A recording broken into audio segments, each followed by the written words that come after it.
Ladies and gentlemen, boys and girls, and children of all ages, I, Sean Fitzgerald, the actual Justice Warrior, shall be bringing you live the debate between the Legend of Zeldin, the hero of New York, the prince that was promised, the king in the north, and the witch, the horrible person, the pro-criminal reject that is only governor because Andrew Cuomo sucks on hitting on women, Kathy Hochul. We will be going this tonight. We will be covering it live. It will be amazing throughout, and we only have 20 minutes of just you and me time before we get into debate time. And yes, I started 7 minutes early because I'm always late, and I like to keep it mixed up for you guys on the internet.com. Now, I did forget to grab myself a drink. This could present a problem for you, for me, and for everybody involved. But I'm excited. Can you feel my excitement? If you could feel my nipples, they would be super hard right now, and you would be excited too. Now, I don't know if I'm even going to be able to watch this thing because it is only available on Spectrum One, and they're supposed to put forward a link that allows the general public, the plebs, the non-Spectrum cable subscribers to watch it. And after checking, the link appeared and then it disappeared. So we might be in some trouble. We might not have a show for you guys today. We might be in danger. You should be scared. I'm a little bit scared. But just in case, we do have some alternative programming to go to, which is me leaving the stream because we have no alternative programming to go to. Now, somebody put 20 minutes. Cool. I can jerk off twice in the chat. Jesus. What am I going to do with you people?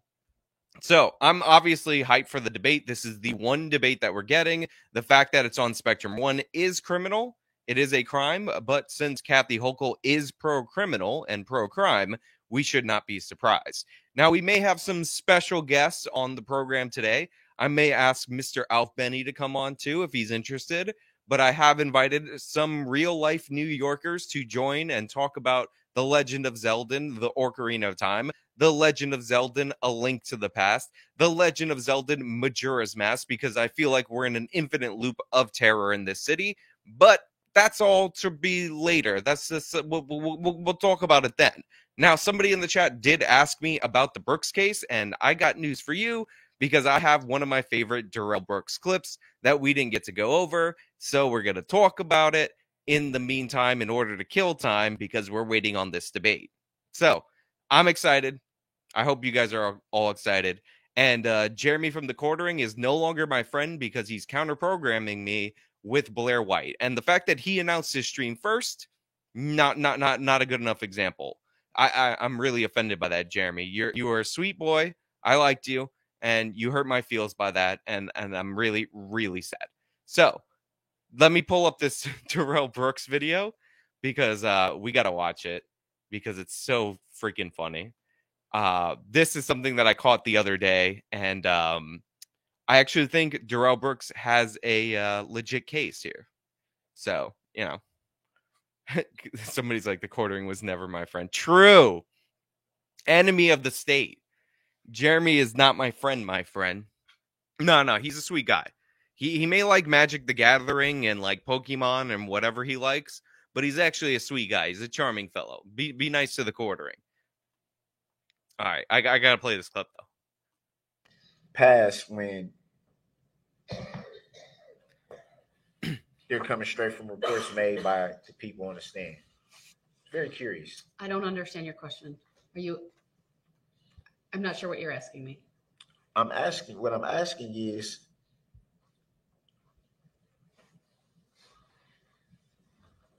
reading from the report that the people on the stand are giving, the report that they gave to law enforcement.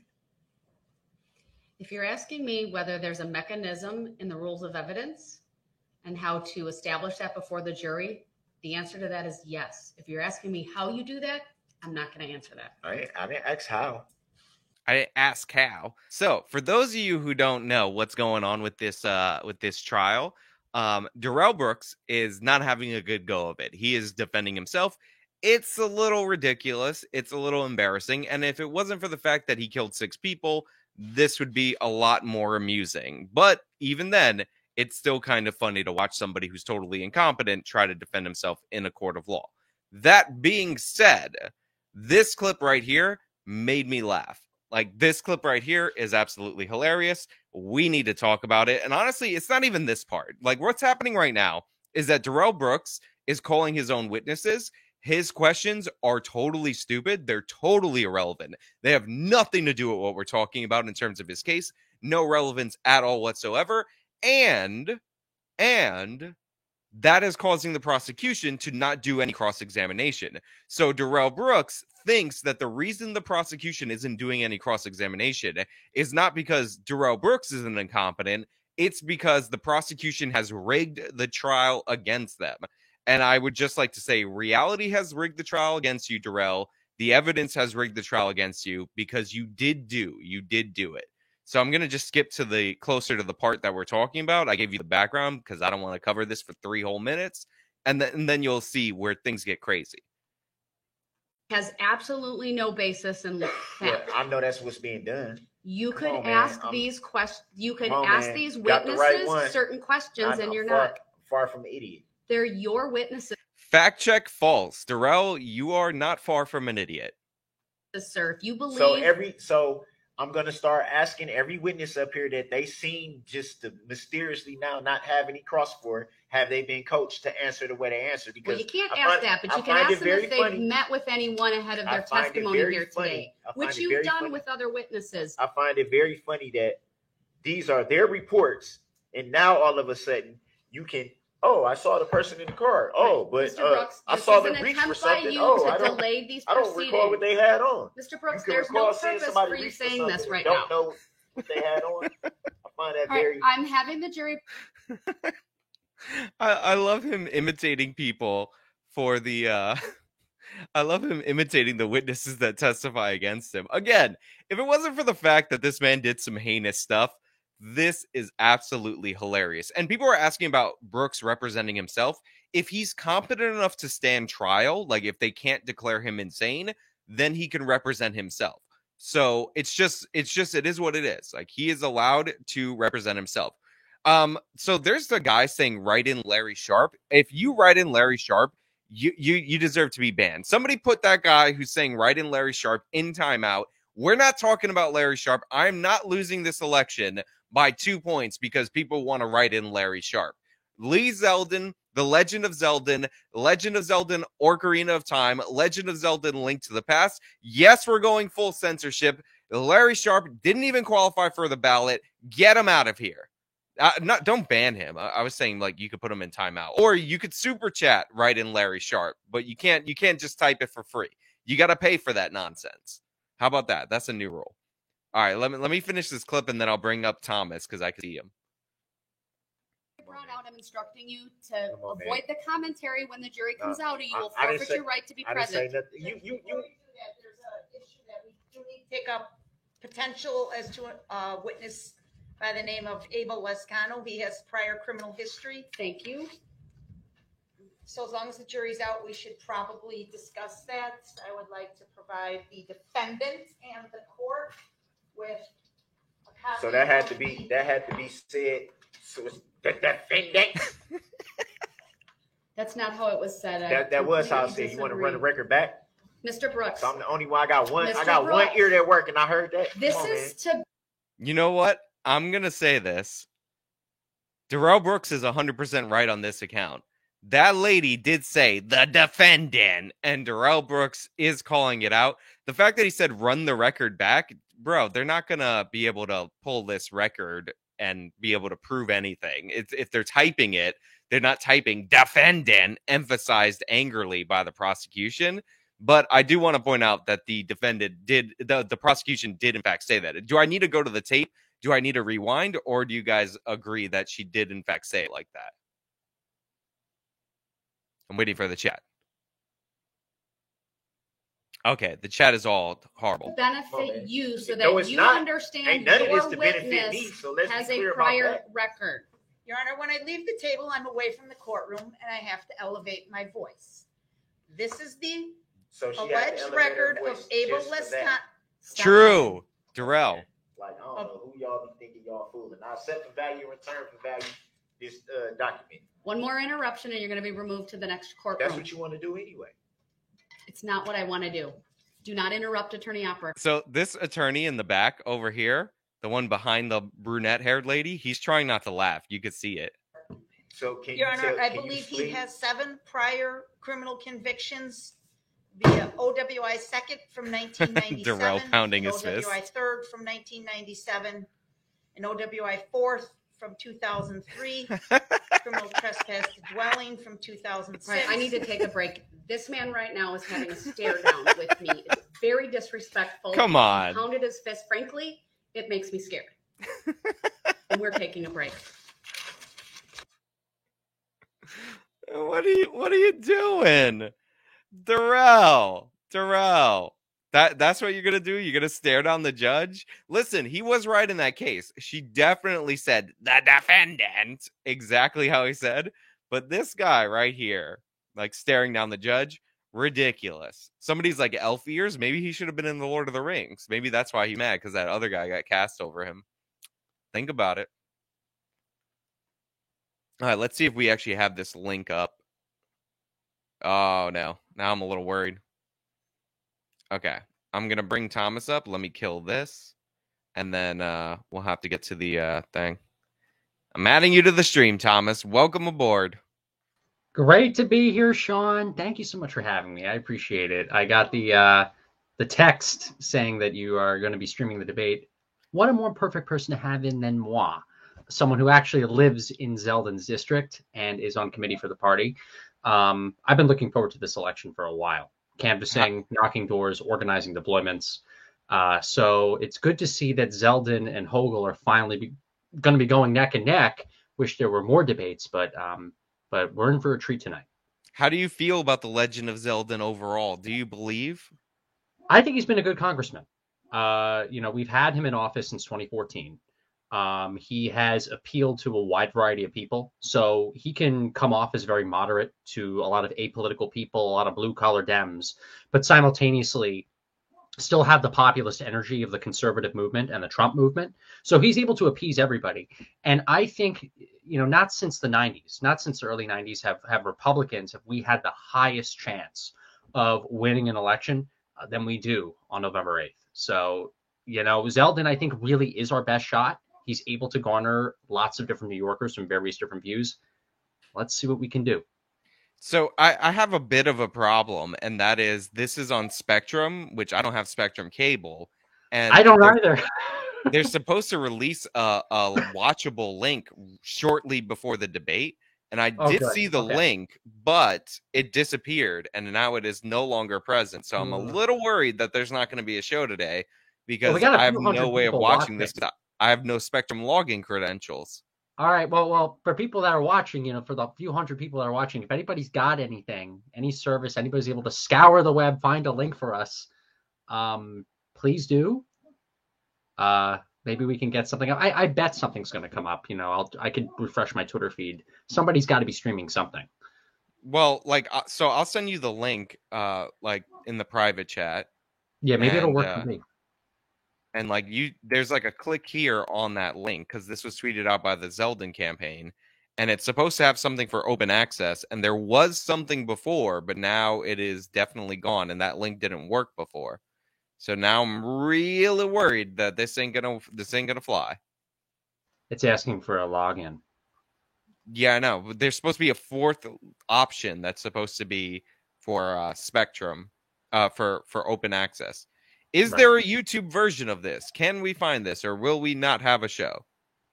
Maybe Spectrum's YouTube channel. Let me go on YouTube, see. So people are saying the Spectrum TV app. Yes, you can use the app, but I'm on a computer. How am I going to connect my phone app to the thing?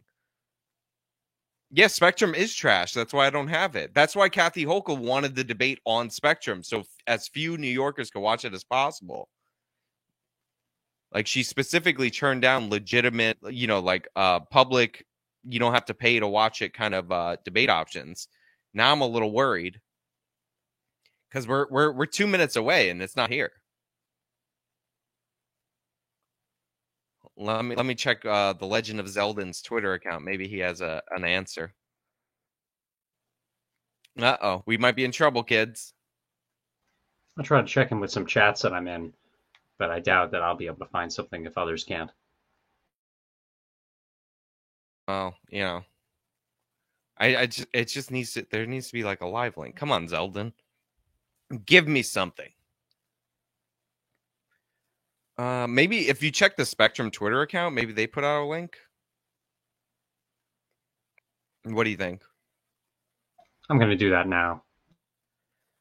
Uh-oh. Of course, Time Warner Cable, which is what Spectrum is, no matter how many times they change the name, you know, happens to mess this up at the last minute. They don't deliver. It's what always happens. And now I'm not going to have a show. All I wanted to do was rip off their broadcast, and now I can't have a show. Shameful. Let's see. Let me go to their homepage. Maybe they have something on the homepage. The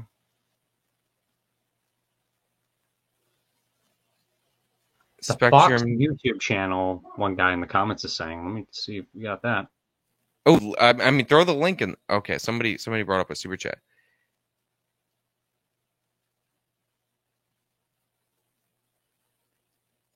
No, they can't. If you read the law, so this is just not true. So there are certain crimes that are not bail eligible, period, point blank, regardless of criminal history under the New York State bail reform law. Now, it was much broader, and they've slowly reduced the number of crimes that have no cash bail available to them. But it's just false that that the judges do have the discretion. It's just not true. So, like, that's the whole issue. New York's the only state in the union that has that, and there's a lot of misinformation about it. You know, it's because people are trying to cover for Hochul and what she's for, and they've made changes. But when you realize what they added, you realize how crazy the law was even before. So, like, they used to have a bunch of manslaughter charges that were guaranteed automatic release, and now they've reduced that. So, you know, let's see if anything in the last hour. Oh my god. I do see. Oh, okay. So Fox Business is apparently, yeah, I see the channel. Okay. We might be cooking. All right, I guess we're in business. Yeah, we might be cooking with some gas here. Yeah, so they've reduced the amount of charges to give judges more discretion, but the whole point is there's a whole bunch of charges and even repeat offenses where they don't have discretion. And again, like, you know, you gotta think about the logic behind this of like not being able to foresee that this would be a problem. Also, we have a special guest, another New Yorker. This is a full New York panel. The lovely and talented Mikey the Harlow. Hey! I missed you guys. Hey, Mike, how you doing, man? Good. I haven't seen you in so long. I know it's been such a while. We gotta catch up sometime, but at least we're catching up now, all in good old New York, virtually. I'm rushing to get out of here. Pain in the butt when it comes to we gotta hold the line. Mike, I'm adjusting your microphone because you're coming in a little hot, but does that sound okay? I always come. Okay, we have something coming up with the Fox Business stream. Oh, okay. We're already... are the rules for tonight's okay, they're giving the one-hour-long rules. debate. Each candidate will have 60 seconds to respond to questions and will also be given the opportunity to respond if he or she is directly addressed by his or her opponent. We will also have what we call a cross-examination, where each candidate will be able to ask his or her opponent a question. And there will be a lightning round, where the answers have to be yes or no or very short response. You can see this full debate on the Spectrum News app at any time, along with a personalized voting guide. And that's where you can also find our live blog of tonight's debate with full analysis from our political team. And following the debate, we'll bring you a special half-hour program of analysis. For those of you at home, please join the conversation online using the hashtag NYDebates. We begin now with short opening statements. Right. They're doing openings by a random drawing this morning on live television. Lee Zeldin will go first. Good evening. I'm here for one reason: to save our state and deliver a safer, freer, better future for you and your family. New York is in crisis.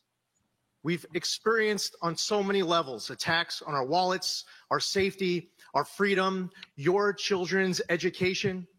You're poorer and less safe because of Kathy Hochul and extreme policies.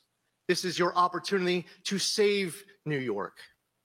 Over the course of this next hour, you'll get to hear a clear contrast between the two of us as far as our vision for this state. If you're tired of soaring crime, DAs that let violent criminals out on the street to roam free, crushing taxes and skyrocketing costs, New Yorkers struggling to feed their families and heat their homes, the reality is, for you, you deserve better. Thank you. Next is Kathy Hochul. Well, nice to see you too as well, Lee. It's looking forward to this conversation. And thank you to Spectrum and Pace University for hosting this debate, this conversation. She's sitting behind it's you, all Sean. about people tuning in here tonight. I've been your governor at the highest time of my life the last 14 months. Every single day I wake up thinking about how I can fight harder for you and your families, to invest in education for your kids, give you more childcare opportunities so you can get back to your jobs. Also keeping more money in your pockets with middle-class tax cuts and property tax rebates, but very much focused on public safety and getting more and more illegal guns off the streets. But that's all the other thing I have to protect, your safety, but also your fundamental rights. She's going to bring up Trump. To be safe, but also to choose what you want done with your body, particularly this message is for women. You will see a great contrast here tonight between myself and my record and someone who has been called one of Donald Trump's strongest Trump in the opening statement. He helped him on January 6th by supporting it with the overturning of an election. He sent text messages trying to orchestrate the big lie, and he opposes sensible gun safety laws as well as opposing a woman's right to choose. That's what's on the line here tonight. I'm looking forward to the conversation. Abortion. Okay. That's going to be, by the way, our first question is going to go to you, Mr. Zeldin, since you are drawing this morning. Of the Democrats. In New York State electoral politics right now, in the congressional races in my area where Lee Zeldin is congressman, and in local races for New York State Assembly, New York State Senate, including bail reform measures in order to improve public safety. We'll talk about it more after. Justice Services, which tracks statistics, says that it's too early to draw conclusions, pointing out that in 2019, prior to bail reform, the rate of rearrests of people out on bail in New York City was roughly 19% and remains statistically the same at around 20% in 2021 after bail reform. DCJS. Ooh, look at this. He's trying to hit Zeldin with bullshit right off the bat. Offender registry and the missing persons clearinghouse. My question is, so everybody was already being released on bail without bail for the most part, because most arrests are misdemeanors. The will of the people, they want to see reform. Even Mayor Adams says that judges should have discretion to weigh dangerousness. I don't think that if you're two Mexican cartel drug smugglers busted with $1.2 million worth of crystal meth, that you should just be instantly released on cashless bail. Now, Kathy Hochul supports cashless bail. As soon as it got implemented, she was out there bragging about it. She chose the champion of the defund the police movement and the architect of cashless bail, Brian Benjamin. Yeah, that guy who got arrested and had to resign. That was her first big decision to make him the lieutenant governor. We need to repeal cashless bail. We need to repeal the HALT Act, amend raise the age, and less is more. We need to make our streets safe again. I'm running to take back our streets and to support unapologetically our men and women in law enforcement. This is about all of us together, Republicans, Democrats, Independents, as New Yorkers, to make sure our streets are safe again, to make sure our subways are safe again. This is our opportunity. 2 weeks from tonight, we can continue with the status quo where they believe they haven't passed enough pro-criminal laws, or we could take control of our destiny and make sure law-abiding New Yorkers are in charge of our streets again. Okay, I'll give you a chance to respond. Zeldin's coming out fire. So good. First of all, you can either work on keeping people scared or you can focus on keeping them safe. I have worked hard to have real policies that are making a difference. And as you mentioned, that data is still being collected. But I did focus on bail reform in our budget. That's why the budget was 9 days late, because I insisted on common sense changes. But there is no crime fighting plan if it doesn't include guns, illegal guns. And you refuse to talk about how we can do so much more. You didn't even show up for votes in Washington when a bipartisan group of enlightened legislators voted for an assault weapon ban. I mean, we lost another child and a teacher yesterday in St. Louis because people will not support what I was able to get done here in New York, and that is a ban on assault weapons for teenagers. You can't even do that. It's quite extraordinary, but it's about getting the guns off the streets. That's the first He should point out that they release do, teenagers with illegal guns. Did you want to respond? Yeah, of course. And unfortunately, Kathy Hochul believes that the only crimes that are being committed are these crimes with guns. And you got people who are afraid of being pushed in front of oncoming subway cars. They're being stabbed, beaten to death on the street with hammers. Go talk to the Asian American community and how it's impact them with the loss of lives. Jewish people targeted with raw, violent anti-Semitism on our streets. It just happened yet again. We need to be talking about all of these other crimes, but instead, Kathy Hochul's too busy patting herself on the back. Job well done. No, actually, right now, there should be a special session. The state legislature should come back and they should overhaul cashless bail and these other pro-criminal laws with zero tolerance. But they're saying, elect me. She says, elect me, and then you'll find out where maybe I'll stand on this issue in January. He should follow up with you. He should have brought up the same day automatic release for teenagers with illegal guns. We're in right now, Alvin Bragg of Manhattan, on day one, if elected as governor. Of course, he is an elected official, and the state constitution specifies that removing a DA is not simple and is not automatic. Removal requires specific charges of wrongdoing, not just a difference of opinion, and the official in question must have a chance to defend themselves formally. What specific conduct are you alleging the district has engaged in, the district attorney has engaged in? Absolutely. The first thing I'll do right after I'm sworn into office is turning the Manhattan District Attorney Alvin Bragg to let him know that he's being removed. And it's from day one that he was a district attorney. He said that he was not going to enforce all different kinds of laws across the board. Others he treat as lesser offenses. Look what happened to Jose Alba. He gets he's defending himself. Alvin Bragg sends him to Rikers Island, slaps him with a murder charge. He had an open stab wound. Alvin Bragg asked for hundreds of thousands of dollars in bail in this case, but doesn't go after the person who stabbed Jose Alba. We reached the point where Jose Alba said that he needed to go back to the Dominican Republic because he didn't feel safe here. Alvin Bragg is not doing his job. The message will absolutely be sent that if you're the DA, it stands for district attorney, not defense attorney. Alvin Bragg can go be a defense attorney, but if he's not going to do his job, I'm going to do my job, and I'm going to remove him as soon as I can. Zeldin got the fire. I'd be happy to. I'm not surprised. Crushing it. In Lee Zeldin's world, you overturn elections you don't agree with. You can't throw out someone who is duly elected. Yes, I've worked with all of our district attorneys and given them more power to do their jobs.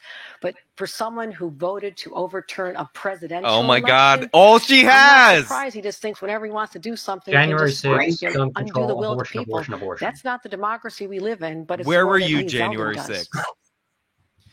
Now listen, you're a New York voter out there. You're worried about security on the streets and our subways. A question gets posed about a Manhattan DA who refuses to enforce the law, and all that my opponent can come up with is talking about the last election. Think about that. Now, we don't have recall elections in this state. But when they crafted the New York State Constitution, they gave the governor the authority to remove a district attorney when they refuse to enforce the law. And I'm going to do what is not just my constitutional authority, but my constitutional duty to keep the people of this city, of this state safe. And I'm going to say he's wrong about that because there's many facets. It's not about governing by sound bites. I'm governing by sound policy. Yes. Oh my God, her lines are so lame. Streets because I brought together people from 9 states to work together. We're hitting the gun traffickers. We also made sure that we did make those changes to our bail laws so we can have repeat offenders and people with gun offenses treated as they were under the previous law. That got done because I made it get done. But also, we have to talk about getting guns out of the hands of young people, background checks, and people who are severely mentally ill. What I have proposed to work with Mayor Adams was more cops. We'll support them with our state resources, cameras in the subways, as well as care for the people who are severely, severely mentally ill and can have an episode that can cause harm. We're taking care of this. Setting aside an election is something you want to do. I'm all about getting results, real results, not just more sound January 6th again, every single sentence. Overall crime in the subway is up by over 57% this year. There have been 8 homicides in the subway so far in 2022, while in prior years, going all the way back to 2008, there were never more than 3 murders in any given year in the subways. And as you mentioned a few days ago, you and Mayor Eric Adams announced a plan for an expanded police presence in the subways, along with more security cameras, 50 new treatment beds for the mentally ill. But given the mentions of the problem, what is your message to New Yorkers who are frightened for their safety and believe the latest initiative is too little too late. No, I understand the fear. I walk the streets of New York City every day. I've taken the subways. What are you talking about? Sure. There's facts to talk about statistics, which you're from Buffalo. Shut up. I'm also dealing with real governor's mansions in Albany. Anxious about their kids getting take on a nice subway pictures in front of going to work. new subway stations, but not right. That was not my first time teaming up with Mayor Adams. We were together literally January 6th. Oh my not God! That January 6th. Oh my God! The following year. When Eric Adams was brand new as mayor, I said, let's go to the subway together. Let's work together. Not that January 6th. A governor and a mayor working in concert to support law enforcement. I tripled the amount of money to go to law enforcement. Look, I'm not anti-Buffalo. Buffalo actually is going to vote for Zeldin. I'm just saying she's not from New York City. To fund our police officers. He didn't show up to vote for sensible gun safety legislation. He walked off his job years ago to run for this one. And I feel for his constituents who've been not represented at all over the last year and a half. You know, it's amazing that we're going to be able to go through the entire crime conversation of this debate, and we're still waiting for Kathy Hochul to talk about actually locking up criminals. I mean, people are at home waiting for action to make sure that the handcuffs are going on criminals instead of law-abiding New Yorkers, so that people can go walk the streets of Manhattan instead of having to call an Uber just to go 2 blocks because they're afraid. People who have changed their behavior, they're not riding the subway at the same hours. Maybe they're Jewish, they take their yarmulke off because they're afraid of being attacked. Maybe there's a woman, they tell me these stories of having to hug a pole or grab a guardrail because they're afraid of being pushed in front of an oncoming subway car. There are criminals out there who need to pay the consequences for their action instead of the catch-release policies that Kathy Hochul champions. It is a joke to talk about a crime policy that doesn't include doing something about illegal guns. When you had the chance as a member of Congress to stand with other Republicans Come on, who Zeldin, said enough is enough. Push No more back. school She massacres releases by teenagers. gun Let's possession have by background minors checks. same Let's day. have safety checks. Yep. Let's do it smart. If you sell a You gun are to a nowhere kid be in New found, York Lee, under and that's- bail law, you people get need to know. released out of You can't jail talk same about this. All day. you have is Come rhetoric. on, Zeldin. I have a record of getting things Hammer done. And that's her what on I'm it. happy to talk about. It doesn't come down to you firing one person and you changing one law and bail. It's a much more complicated situation. We have a backlog of 2 years of no jury trials. That has had an effect on our system as well. We're going to move on to the economy, and we're going to start with Mr. Zeldin. The economy has been shaky since the pandemic. It's also one of New Yorkers' top concerns, according to multiple polls. Inflation has increased rapidly, reaching record highs not only in the U.S. but across the world. Bring up the Supreme Court decision. Doesn't control the levers of the worldwide economy. Could you talk about specifically how you plan to provide relief Hochul's to not New York good, though. families? She's not ready for prime Well, time. we have to bring spending in this state under She control. never had to be. We've seen all these bailouts coming from the federal government, and the state just decides that they're just going to increase spending, and that becomes a new baseline for the next year. Well, what we have to do is have a state spending cap. We need to bring down taxes across the board. We should reverse the state's ban on the safe extraction of natural gas and pursue other opportunities to create more jobs and generate more revenue and revitalize communities. We should all be able to proudly say that we are living in the greatest state in the greatest country in the history of the world. It's more difficult, though, when your state is leading the entire nation in population loss. So whether it's industry, whether it is, like, for example, the people in the southern tier desperate for being able to reverse the state's ban on the safe extraction of natural gas, approving new pipeline applications, and more. Generate revenue, bring spending under control in this state, bring down taxes. New York is going to be back open for business, baby, January 1st. Thank you. Same question to Governor Hochul. It's an interesting What about January 6th? Talk about what I've done, but also respond to what we just heard. If you're really serious about helping people, you cut their taxes in middle-class families. I did that this year with the legislature. We gave people property tax rebates this year. We suspended the state tax on gasoline to help get more money back in their pockets. But the most expensive thing for our families is their mortgage or their rent payments. I have a plan heading into the next session, which is thoughtful. We're going to be able to create up to 1 million new homes so we can help remember my video on the $900,000 per unit project she to say put we up. want to create jobs when you as a member of Congress vote against everything that would create jobs. You voted against the infrastructure bill. You voted against, that was bipartisan. You voted against the Inflation Reduction Act that would have brought more money to help protect our environment. You think that people are like temporary gas tax holiday. We have the highest gas taxes in the country in New York City. It's absurd that you live on Long Island and we're talking about the 10th anniversary of Superstorm Sandy. That federal money can be used in our state to build up resiliency so we don't lose people's lives again.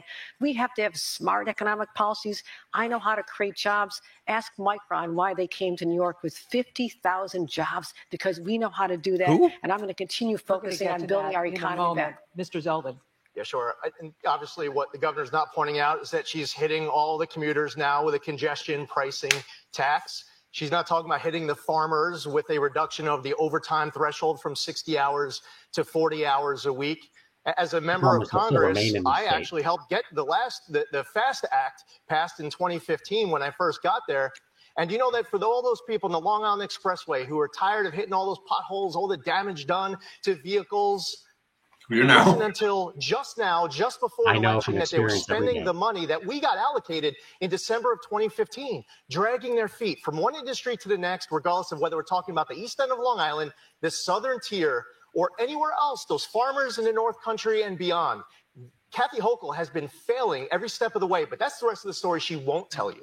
True. The roads are just worse. Response to that. First of all, those infrastructure dollars are supported by votes in Congress.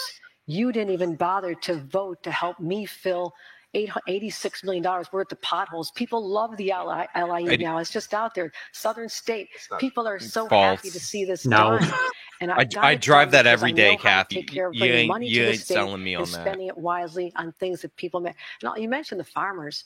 I think you might have overlooked our information on how we are absorbing the cost in New York, of the overtime for our farmers. I got a flat on the LIE back in June. They're going to be the individuals who will be paid more. The state has made a commitment because part of our national security and our economic security is to have family-owned farms here in the state of New York. I used to represent the most rural part of our state. I had more farms and cows than communities. I love farms. Thank you, Kathy. And so let's talk about a real record versus the rhetoric of what you would do when you had a chance to vote for your district and voted against it. We need to move on to another. Very briefly, Susan. Yep. Okay, first off, the tax credits for the farmers, it's just 1 year. So the farmers are really upset because they don't have any long-term liability. The funding projects for the pavement on Long Island Expressway was paid for by the 2015 FAST Act. And right now you have people here in this state who are looking to Albany for leadership. But when billions of dollars come to the state for a bailout, instead of doing the responsible thing and paying off the principal of the unemployment insurance federal loan, instead what you do is have the Department of Labor send all businesses a notice in the middle of the summer that at the beginning of September, the burden is going to get kicked to them because Kathy Hochul and her allies in Albany won't do the right thing in Albany. And listen, they're desperate for leadership and they're not getting it. January 1st, they'll have it. I want to move on. Mr. Zeldin, New York City in particular is seeing record high rents. New Yorkers upstate are getting priced out of starter homes. According to the New York State Unified Court System, there have been more than 150,000 eviction filings this year alone. A lot of that, of course, is the result of the pandemic. What is your plan to ensure that families can access stable, affordable housing? And what, by the way, nice job for Lee getting the last word, toward affordable housing should be?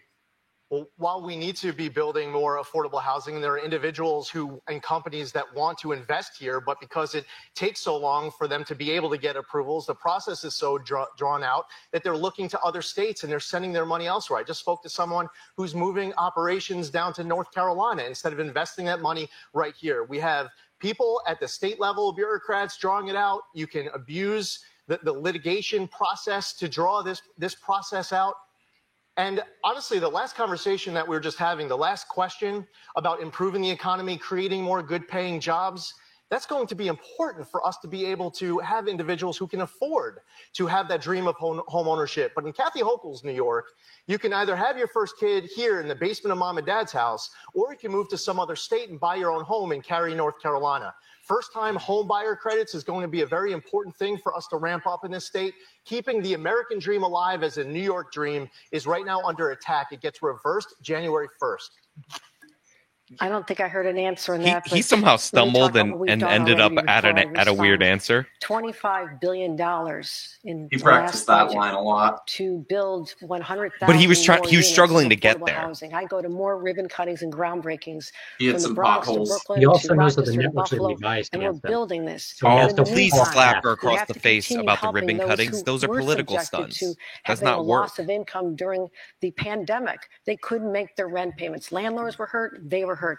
I'm the one who opened up billions of dollars my first week on the job to make sure we could help them be stabilized. But going forward, I have a plan that's going to help us with office space conversions in places. I don't care like about New York Zeldin running City. for president. Also, I live in New York. I want the governorship. Also break down some of the barriers that are there. There's a lot of zoning. Transferring to development makes sense. We've seen the success of it all over Long Island and in the lower Mid-Hudson How area. Can Zeldin and so there's policies help you that we buy can a talk home about. Not just it's going to be better January on January 1. happened? Just wait. You have to have real policies behind this. We're going to move on to abortion. Mrs. Hochul, you say that you support a woman's right to choose and make her own reproductive choices in regards to abortion and contraception. Is there any restrictions around abortion that you would approve of? What we have in New York State is simply a codification of Roe v. Wade. So what has been out there since the Supreme Court, before the Supreme Court, undid 50 years of progress for women, so women like myself and my daughter would have a right. My granddaughter does not have the same right that I had to make a determination in concert with myself or my doctor if it's after the 6th month. So we have the same restrictions, and anyone who says otherwise is just incorrect. But what is so appalling is the sort of general campaign conversion that we're trying to hear from Lee Zeldin, who will say, oh, no, I really won't change. Nothing changed the day after the Dobbs decision. You know why nothing changed the day after the Dobbs decision? It's because I'm the governor of the state of New York and he's not. So we can talk about policies all you want. Well, it's because Cuomo was the governor because he signed that law that you're taking credit for. We have a more pro-life record, someone who said he'd bring on a pro-life health commissioner. You know how much power that person has over decisions on regulations? They could literally use their power to shut down clinics. So that is a frightening spectacle. Women need to know that that's on the ballot this November as well. I want to ask Mr. Zeldin, so polls do show my daughter had the right to make my granddaughter not exist. The right to have an abortion, something that you do not support. You've said that you won't change the state law, but what if a Republican legislature did change the abortion laws? Would you sign a bill into law? That's never going to happen. First off, there's not going to be a Republican legislature in January, and there's a less than 0% chance that Carl Hastie, the Speaker of the Assembly, is going to send me a bill that's rolling back the law in 2019. Fundamentally disingenuous answer just now from my opponent. First off, you asked a specific question, whether or not my opponent supports any restriction at all on abortion. Of course, she doesn't answer it. That's not a coincidence, and she didn't forget. Now, what I have stated was that the day after the Dobbs decision, the law in New York was exactly the same as it was the day before. It doesn't matter who the governor was the day of the Dobbs decision because it was already passed in the law a few years ago. Here's the reality. A few years back, New York codified far more than Roe. When we woke up the day after the Dobbs decision, the law in New York was exactly the same as it was the day before. And I'm not going to change that. And also, as far as appointments for all state agencies, my litmus test is that they are going to do an exceptional job. I want the best talented person for all agencies. I don't want the state liquor authority extorting, people, or DEC extorting people who are trying to apply for permits, or they're not wearing a mask when they're answering the door at their restaurant. My litmus test for all state agencies is that they are the best qualified person. Period. Mr. Zeldin, you are not committed to maintaining state funding for Planned Parenthood. Why not when, for many women in our state, Planned Parenthood is a trusted service for health care? Well, what I said was that I'd be working with the legislature, and I'm sure Carl Hastie will come to the table wanting a funding level for whatever his priorities might be across the board on all sorts of different issues. I've heard from New Yorkers who say that they don't want their tax dollars, for example, funding abortions for people who live, 1,500 miles away from here. What's important is the will of the people. He's dodging here, which I give him credit for because he doesn't want to fund Planned Parenthood, but he doesn't want to say it. Their tax dollars are being used to fund He should have said if he's going to dodge, he should have said, I will not reduce funding for women's health care. My opponent I get it, but the will of the people that I've heard from, they're not happy. He's best to just stay away from this topic. That's what him and a lot of other New York Republicans have done. You're the only person standing on this stage whose name right now, not in years past, but right now, is on a bill called Life Begins at Conception. You did that now. So I don't know how you think that people aren't going to notice your past record and the fact that your name was on the amicus brief in support of the Supreme Court decision to overturn Roe v. Wade. The day after it happened, you applauded it. Said, what a great victory for life. He is pro-life. That wasn't that long ago, Lee. People are paying attention. You can't say, oh, it won't happen under me. A governor has a lot of power. You even said how on the first day you're willing to suspend laws. How do we know you won't do it then? I don't trust this. Women don't trust this. Okay, if I can respond to that. It is you got to get listen, I stated that the first day that I'm in office, I'm going to declare a crime emergency and suspend cashless bail and these other pro-criminal laws because there is a crime emergency. My opponent thinks that right now there's a polio emergency going on, but there's not a crime emergency. Different priorities that I'm hearing from people right now that are not being represented from this governor, who still, to this moment, we're halfway through the debate, she still hasn't talked about locking up anyone committing any crimes. Okay. Anyone who commits a crime under our laws, especially with the change they made to bail, has consequences. I don't know why. Consequences. All I know Zeldin, is that zoom in on that. She didn't say lock them up. We could do more. Excuse me, I'm speaking. Sure, go ahead. We could do so much more. Okay, Kamala. If there was a nationwide ban, but certainly a state ban on teenagers being able to get guns, assault weapons. I mean, on January 6th. In Buffalo, a teenager walked into a shop and was able to buy an assault weapon, the kind you use on military battlefields. An it adult. Happened just yesterday in St. Louis. When are we going to start talking about the crimes that are the most frightening? The black kid, by the way, they're never going to talk about that shooting ever again. Country are down about 2%. New York State, because we've worked so hard on this since I became governor, they're down 14%, down 18% on Long Island. I don't know why it's just so hard to articulate what needs to get done. When you have a district attorney refusing to enforce the law, stand up. When you were asked about the Jose Alba case, I was informed that the Manhattan District Attorney's Office that day. You had a press conference. You were asked. You said it was a local decision. You're not going to get involved in it. I said Alvin Bragg should be removed. You said he just got there. Cut him some slack. He's doing his job. I say that we should overhaul cashless bail. You're saying that there's no data to support it. You have to elect me to find out what my position on it. Thank you, Mr. Zeldin. January. Okay. It is time now for the cross-examination round. That's when each candidate will have a chance to really needs to harp on the fact that you get same-day release if you're underage with a gun.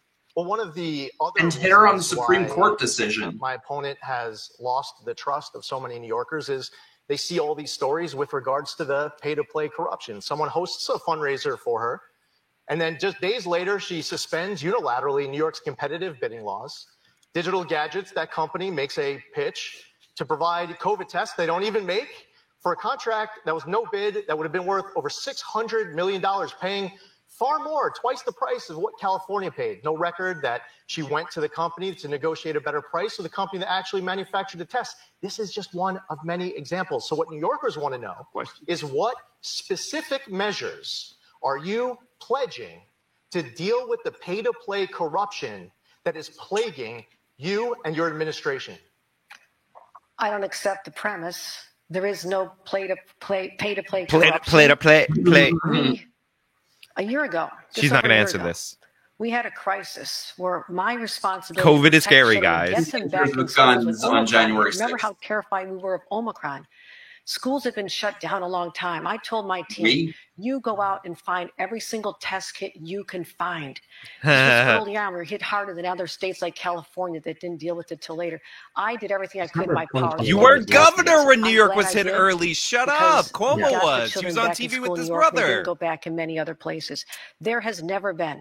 And she buried the case against him. A policy change or decision made because of a contribution. Now, what worries me, though, I don't see why the one woman you have Cuomo one billionaire donor gets to be governor. Who's given you over $10 million. Wants to hit on her. Is this your question, Mrs. No, I'm answering his. I already answered his question. There's no pay-to-play corruption, and the policies are we don't do it anyhow. So why would I change? We're going to make sure we have internal control. Remember when Omicron caused January 6th? They've been in place. But I just want to, if you're going to talk about unseemly circumstances, the teenagers with assault weapons person get away with giving you $10.5 million in your election, and that's not my question. My question is this: if this is my question time, I got a real simple one. This is a yes or no. We'll move right on. Is Donald Trump a great president?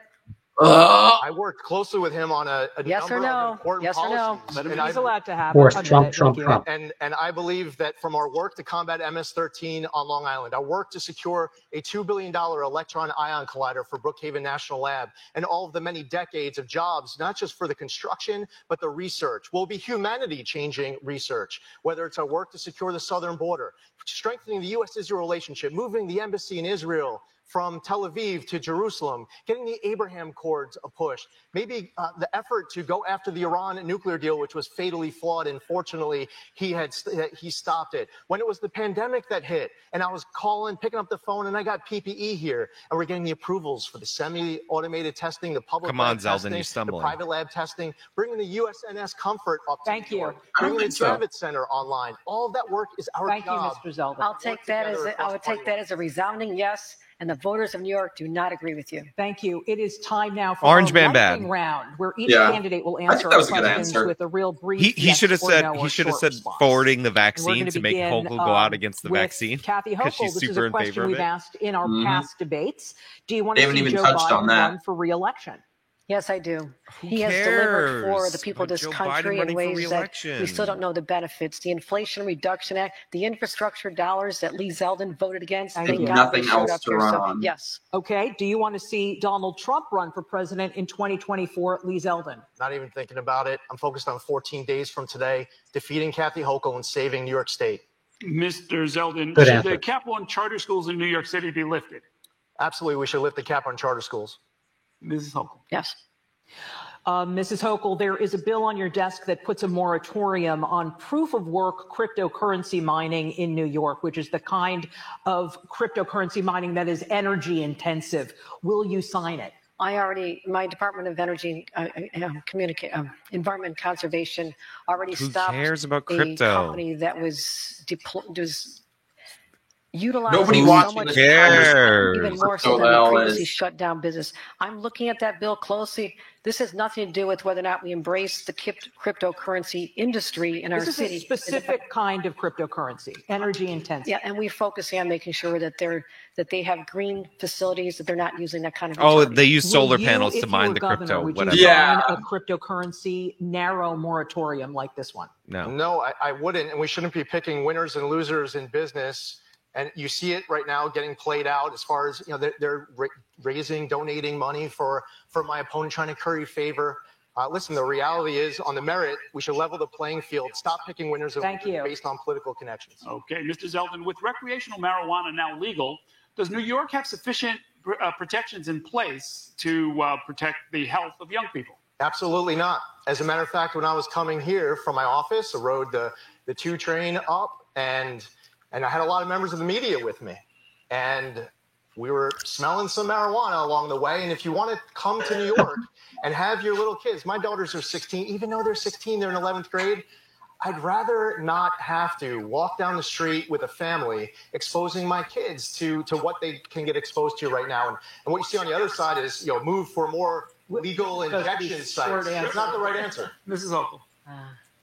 You just made the case that, yes, it's already out there, but why don't we legalize it, tax it properly, have distributors who are actually people who have been marginalized. This is like a terrible topic. Mass incarceration. This is where Republicans lose, illegal, and giving them the chance to help build a business and be part of a whole new make economy. criminals drug dealers again. Got it, Kathy Hochul. Jobs in communities that have been overlooked for a long time, and this is a great opportunity. One more question. I love that they have to make the blacks drug dealers. Mrs. Hochul, there are 2 overdose prevention centers operating in New York City where individuals use their drugs safely and where no one has died from a drug overdose. There's no such thing. The operation of these centers.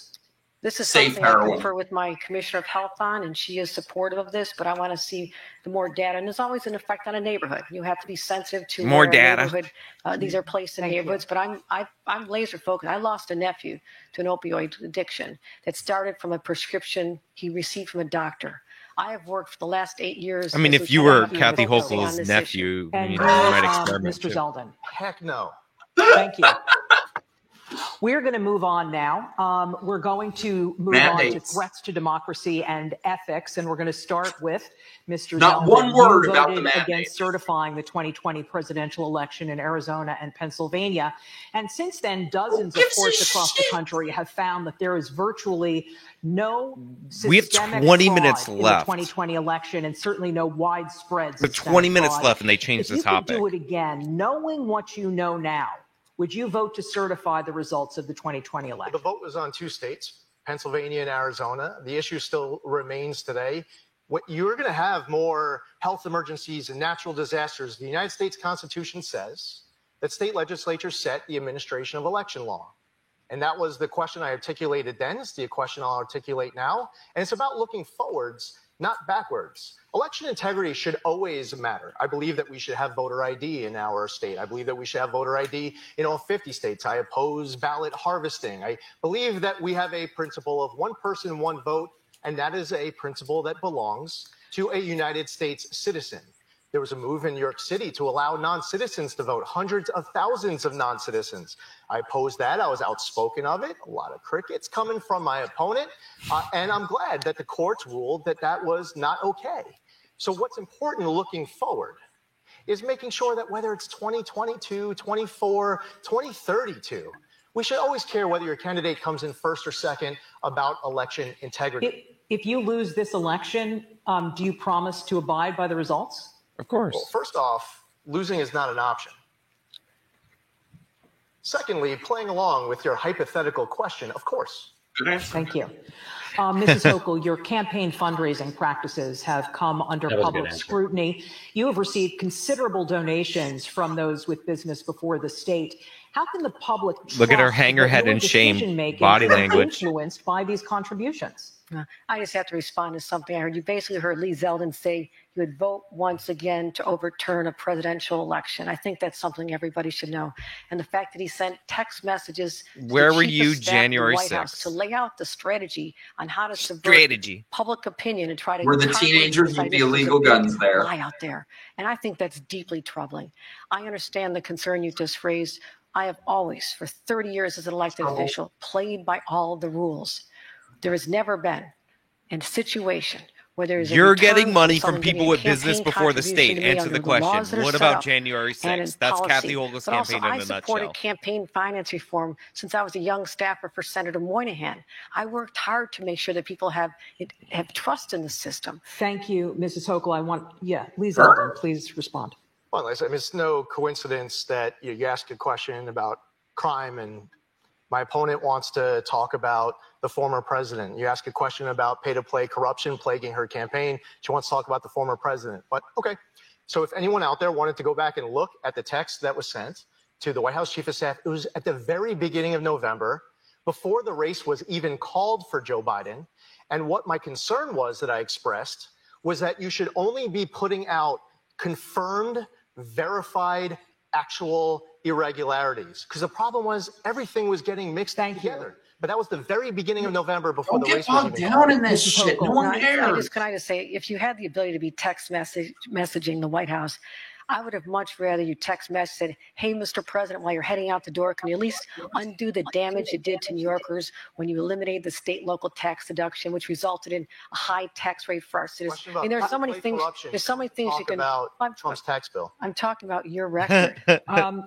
Mrs. Hochul, you saw legislation that has passed restoring the controller's oversight powers for all state contracts, including the SUNY Research Foundation. I'm in conversations with the controller as we speak about the levels. Why'd you remove that, Kathy? In place. We think we can negotiate a position that recognizes. Hey, chatty Kathy, why'd you remove that? So something that maybe is that why people are flooding your office with donations? Years ago has a different price point. So we are actually having conversations to make sure that people do feel comfortable that we restore the oversight system. And I believe in this. I mean, I believe in accountability and transparency. People are writing SUNY like SUNY Muslim. It's SUNY like State University of New York. University of New York. We're going to move on, guys. Mrs. Hochul, to date, more than 21,400 people seeking asylum have been sent to New York, mostly from Texas and Florida. Still not a word about the mandates. New York is a sanctuary state. The bulk of the current crisis is falling here in New York City, which has been seeking help from the state and currently estimates the cost of housing these new arrivals at more than $1 billion. They really. So my question for you is, have you spoken to your fellow governors from Texas and Florida who have sent these migrants to New York and apparently intend to send more? And if not, why not? I'm talking to the President of the United States about this because I talked to Joe Biden and his chief of staff on multiple occasions, once with Eric Adams in the room. And he understood our frustration that this really is a federal problem, that these people shouldn't be used as political pawns by these governors. That's disgraceful, number one. But secondly, why can't we do the processing and start them on the path to asylum at the border instead of sending them all over the state where they have no connections? So we're working on this. I've supported Eric Adams' efforts to. She's like, that's the border's problem. I'm in favor of illegals, but like not here. Buses, but that $1 billion number, I believe, is going to be significantly less because after our conversations, President Biden started making changes so people are more likely to have an incentive to stay in their own country. We're talking mostly about Venezuela, those individuals. So we've already seen a stemming of the tide of people.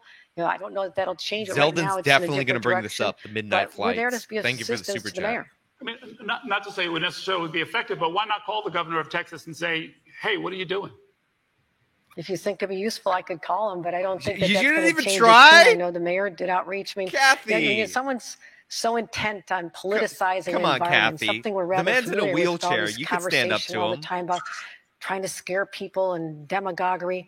I don't know that I can really get through in a rational way to the governor of Texas. She never called. She never called. Where I'm working is with the president, working with President Biden, working with Mayor Adams to help these people. Okay, Mr. Zeldin. I mean, listen, the fact is that when people were flying into Westchester Airport, Stewart Airport, Montgomery, my opponent has nothing to say. People of New York are demanding transparency. They want to know who's coming, where are they coming from, who they are, where they're going, but nothing until she found her boogeyman.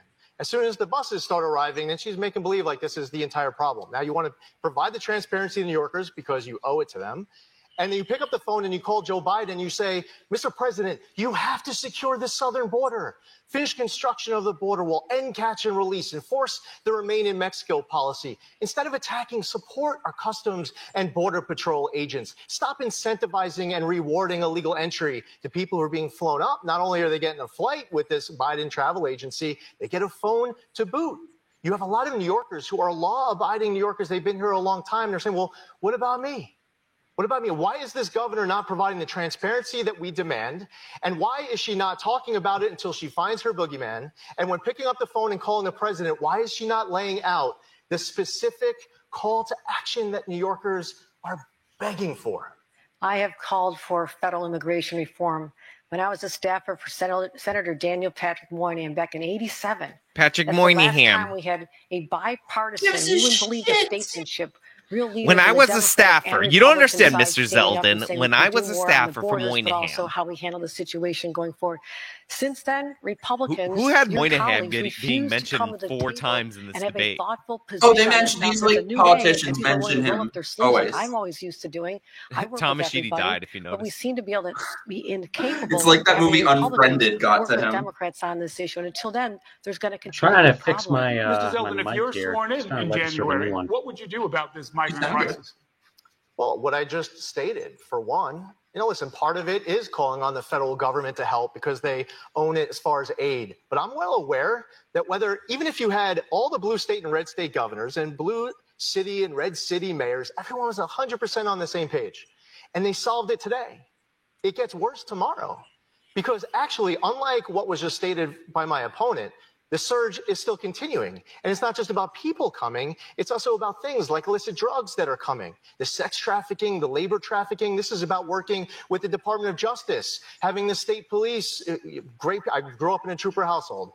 The state police are exceptional. Maybe they should be working with the federal government more to be able to tackle the illicit drugs that are coming in. But we need to stop it at the border. That means the federal government working with the DEA and some of these international entities that we have. Meanwhile, we get a huge opium settlement sent to the state. A task force is created. And instead of my opponent allowing the task force, the subject matter experts, even people who lost their own loved ones, to decide how the money is getting spent, they're unable to have their meetings. Thank you. My opponent wants her own little kitty because she's running for re-election. Thank you. Mrs. Hochul. I don't know how to respond to that, but let's talk about the role of policing. in all these issues. Policing. In January, when I realized we had a problem with illegal guns coming through our borders. January? In unprecedented numbers. Illegal I convened guns. the first ever in the nation task force of 9 states. So our law enforcement, state police are working with NYPD and the police departments from 9 states. As a result of that effort, knowing that illegal guns are killing our young people in our streets every single day. Illegal guns from the border? 8,000 guns off the streets. That's real progress. That's how you 8,000? That's not that many. The guns at the border, getting the drugs at the border when they come into New York State, and that's how I redeploy resources. I'm pretty sure 3 decades own more guns than that. Development. The state, Mrs. Hochul, will pay $600 million toward the construction of a new $1.4 billion stadium for the Buffalo Bills. Nothing about the mandates. Show Nothing that about stadium subsidies don't provide we still got 10 minutes. benefits to justify their stadiums costs. don't. What they never do. Is there that this It'll be $600 10 million seconds at the will end. deliver public benefits exceeding the state's investment? They're trying to bury the issue. This question. You know, you think about the identity. Did you say she already answered this question? Broadway is to New York City. The Buffalo Bills are to Western New York. And our legislators, they can pay for their own this is one of stadium. their top priorities in Albany. Every region has its own priorities. They have their own regional projects. This was important to make sure that the Buffalo Bills stayed in New York State, and they were looking elsewhere. So we structured a plan. She looks like if you Buffalo look at just Bill. the salaries of the players, they do very well.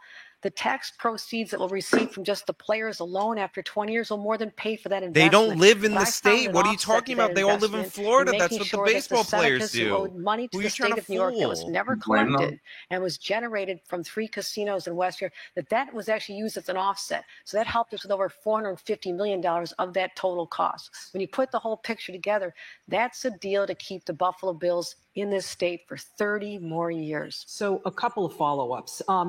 Wasn't there a way to keep the Bills in New York State without having to spend more public money than almost any other state on this project? And moderator. The Bills never said that they were going to move anywhere. I think if you check Buffalo News reports, you'd find a different look at that. Those are from their own representatives. Spectrum they said they were looking elsewhere. savage. I actually heard from people in other states who've been contacted. So this was real. It's easy to say now, armchair quarterback afterward, but it was real. And they I was not going to be the governor. Games. You paid $600 million for 8 home games. He said to me, I just saw him at an event. He says, "You are smart. You could not be the governor that lost the Buffalo Bills, the team that plays in New York. But we love the Giants and Jets as well." So let me just answer this. You have to understand the Buffalo Bills market. It's small. It's not Las Vegas. It's not Miami. Oh you my can't God. have the same price of tickets. So you need more assistance. So you can't really compare. And this is what the analysts have said. For a small market team to still be in Buffalo in the first place, and this is what we're talking about? We're proud to have them. It's part of No, this is fine. It's a corruption issue. To make it worthwhile. Thank you, Mrs. Hochul. Now, Mr. Zeldin, if you become governor, will you renegotiate the Bills deal? Oh, we can absolutely have a better deal. The Forbes list just came out. The owner of the Buffalo Bills. Even if it means the Bills might leave. They're not leaving. And listen, Bills Stadium, they need, I was just at a Bills game recently. It's a great place to watch a game. But giving a multi-billion-dollar owner of a football team all of this tax dollars, which isn't yours as the governor, you're actually supposed to be a steward of the money. See, the governor has referred to New Yorkers as her apostles. She's referred to herself as the mother of New York's 62 counties. I believe that public service is about serving the public. She thinks it's about the public serving her. Seneca Nation is made up of people who are Bills fans too. And you put the squeeze on them, hundreds of millions of dollars. And it was wrong the way that happened. And as far as the way this process went, it wasn't that the governor was sitting down with legislative leaders. Thank you, Mr. Zeldin. Oh, it's not yet read. It's not like she sat down with the legislative leaders and was saying, hey, this is coming. We're finalizing a deal right now. No, at the 11th hour of a budget deal, she slams it in. She screws over Seneca Nation, and she puts the squeeze on legislators. No vetting, no debate. It was irresponsible on process. Thank you. Substance. Nice. You can respond, Mrs. Hochul. Lee Zeldin hates job-creating projects. This is going to create over 10,000 construction jobs, just like you oppose the federal legislation, the CHIPS Act, that would bring jobs from Asia and China back to the United States. The CHIPS Act, they were already going to build the chips. We won, beating out every other state, including Texas. We now have 50,000 jobs coming through Micron to have. It's the largest investment in New York State history because I know how to get the deal done for our residents. They're looking forward to these jobs, the supply chain opportunities from Long Island up to the North Country. People are excited. I have one more 10,000 temporary construction jobs at the cost of $600 million. I know how to create jobs. You don't even give the support. Thank you. One single vote in Washington. Thank you, do that. Mind if I respond? Mr. Zeldin, other than hydrofracking, what is your economic development plan for upstate New York? So, Governor, you segregated the government people. Should be in charge of setting those parameters. Under false pretenses. Manufacturing, we shouldn't be lowering the overtime threshold. We need to invest in broadband. We need to approve new pipeline applications and do a better job delivering energy across the entire state. Part of this has to do with, instead of the governor, I have not a problem with job-creating projects. I have a problem with corruption-creating governors. And when she has these pots of money that she creates for herself so that she can spend her campaign, this Rose Garden strategy, how's that working out? Going around every single day and doing press conferences, handing out your money. Now, I think if you get your money back as taxpayers, you shouldn't be, and that's a very rare thing that happens when you get money back. This governor actually put on the property tax check that it was courtesy of her, as if you owe her a thank you. What we need to do is bring down taxes across the board, bring spending under control, have pro-business people in charge of these state agencies. When Amazon wants to bring 25,000 good-paying jobs to Queens, we should be making sure that we're finding a way to be able to make that happen.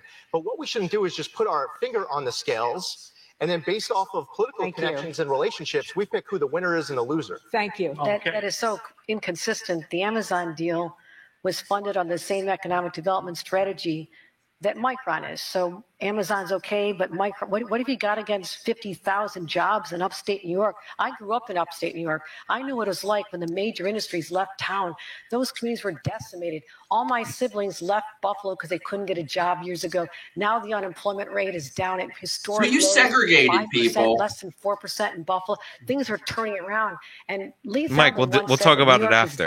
There's still 7 minutes left. The people of the state want to have the Grim Reaper as their leader. They want someone who sees a vision, a path forward, who's lived the experience, the struggle, and I'm that governor. Real brief. Yeah, I mean, the reality is, and I've been asking for months, and my opponent still can't finish the sentence, so you can't expect her to ever fix it, but New York leads the entire nation in population loss because. She actually got asked this question by the media a few weeks ago when she was at Binghamton Airport. She probably would love to have a redo because she messed it up that time. For me, you ask me, why does New York lead the entire nation in population loss? Because their wallets, their safety, their freedom, and their quality of their kids' education are under attack. So they're hitting their breaking point. They're looking at other states like the Carolinas, Tennessee, Texas, Florida, and elsewhere, and they feel like their money will go further, they'll feel safer, and they'll live life freer. The state is at a crossroads. We were at a crossroads in 1994 when New York elected George Pataki, and we're at a crossroads right now.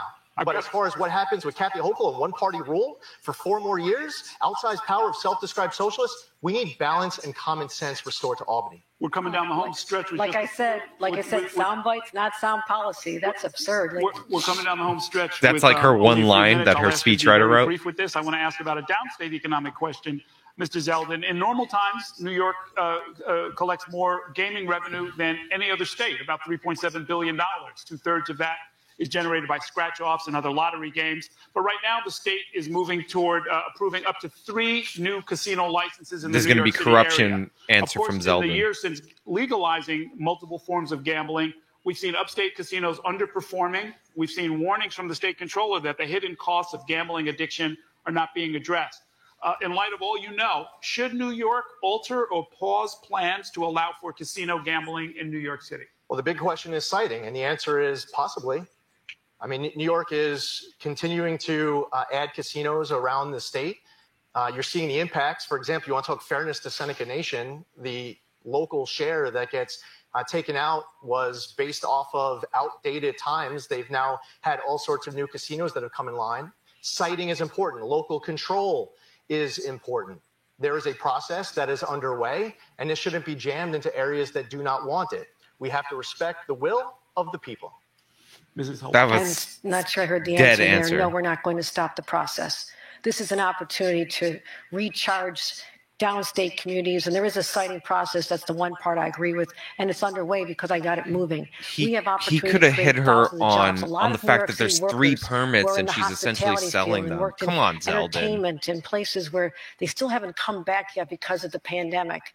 that we can give them jobs working in these places, as well as that was just more crap. revenues for our children to be able to get a good education under a plan to cut taxes. They set it up for Zeldin. I have to ask, they said these are all underperforming. Education, investments in childcare, and paid family leave. So I think you got to have a real solid plan. And apparently, not just people all are saying her husband's connected to the casino. We're going to move on to COVID. Earlier today, President Biden received his updated COVID booster ahead of a possible winter surge.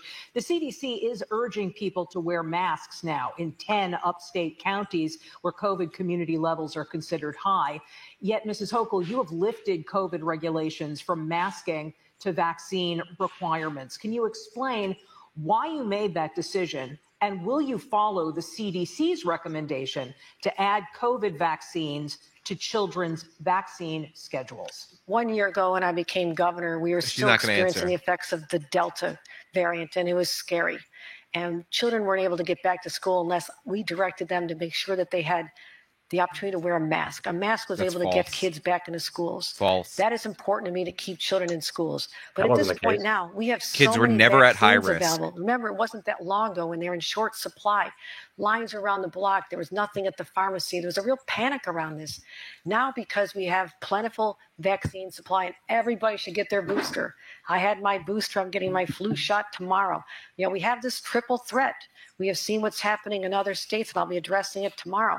The respiratory illnesses for children, more COVID cases, as well as the flu. Didn't President Biden declare the pandemic over? Would you mandate a COVID vaccine for children? Yeah, answer the question. At this time, I'm going to talk about parental control over this, but I'd also say it's something that comes down to the legislature anyhow. The legislature makes the determination in consultation with health experts for next year's school year. You're talking about this year. We're not talking about mandating a vaccine for children in school at this time, but I'm encouraging, highly, highly encouraging. This year, because the school year already started? Students are required to be vaccinated for everything from chicken pox to measles, but you've said you will not require COVID vaccines for students, but the CDC is recommending it. Can you explain your thinking? Sure, and where my opponent just said she will not mandate COVID vaccines at this time, let me be clear to all of the parents who are out there. I will not mandate COVID vaccines for your kids ever. I don't believe that there should be COVID vaccine mandates right now for our kids at SUNY and CUNY and community colleges and elsewhere, where just over a year ago, a whole bunch of heroes were turned into zeros, tens of thousands of people because of my opponent's healthcare worker COVID vaccine. What about polio vaccine? Would you? I believe that. Can I just finish the point? I believe that that mandate was wrong, and that everyone who has been fired should be offered their jobs back with back pay. And there shouldn't be any special celebrity COVID vaccine mandates like what we saw for people who play for the Mets or the Yankees or the Nets. Nice. If you want to have a special celebrity exemption, how about the NYPD officers, FDNY, teachers, healthcare workers? I do not support COVID vaccine mandates in any way, shape, or form. You want to deal with a healthcare worker shortage upstate and hospitals having services impacted? Well, then offer the people their jobs back. And by the way, do it with back pay. Mr. Zeldin, would you mandate a polio vaccine? Yeah. Right now, the position of the state is that there is a polio emergency, and there's not. I'm not proposing any new changes. Right now, there are vaccine mandates that are out there all across the board on all different kinds of fronts. What I'd specifically say is that the COVID vaccine mandate is different than the polio vaccine mandate. The COVID vaccine changed the definition of vaccine. You could just call it a COVID shot. It's a form of treatment, but it doesn't prevent you from getting it. And the state hasn't recognized natural immunity. Why not? It should. We could talk about all these other vaccines, but we're talking about other vaccines that actually, when you took it, people were not actually getting polio.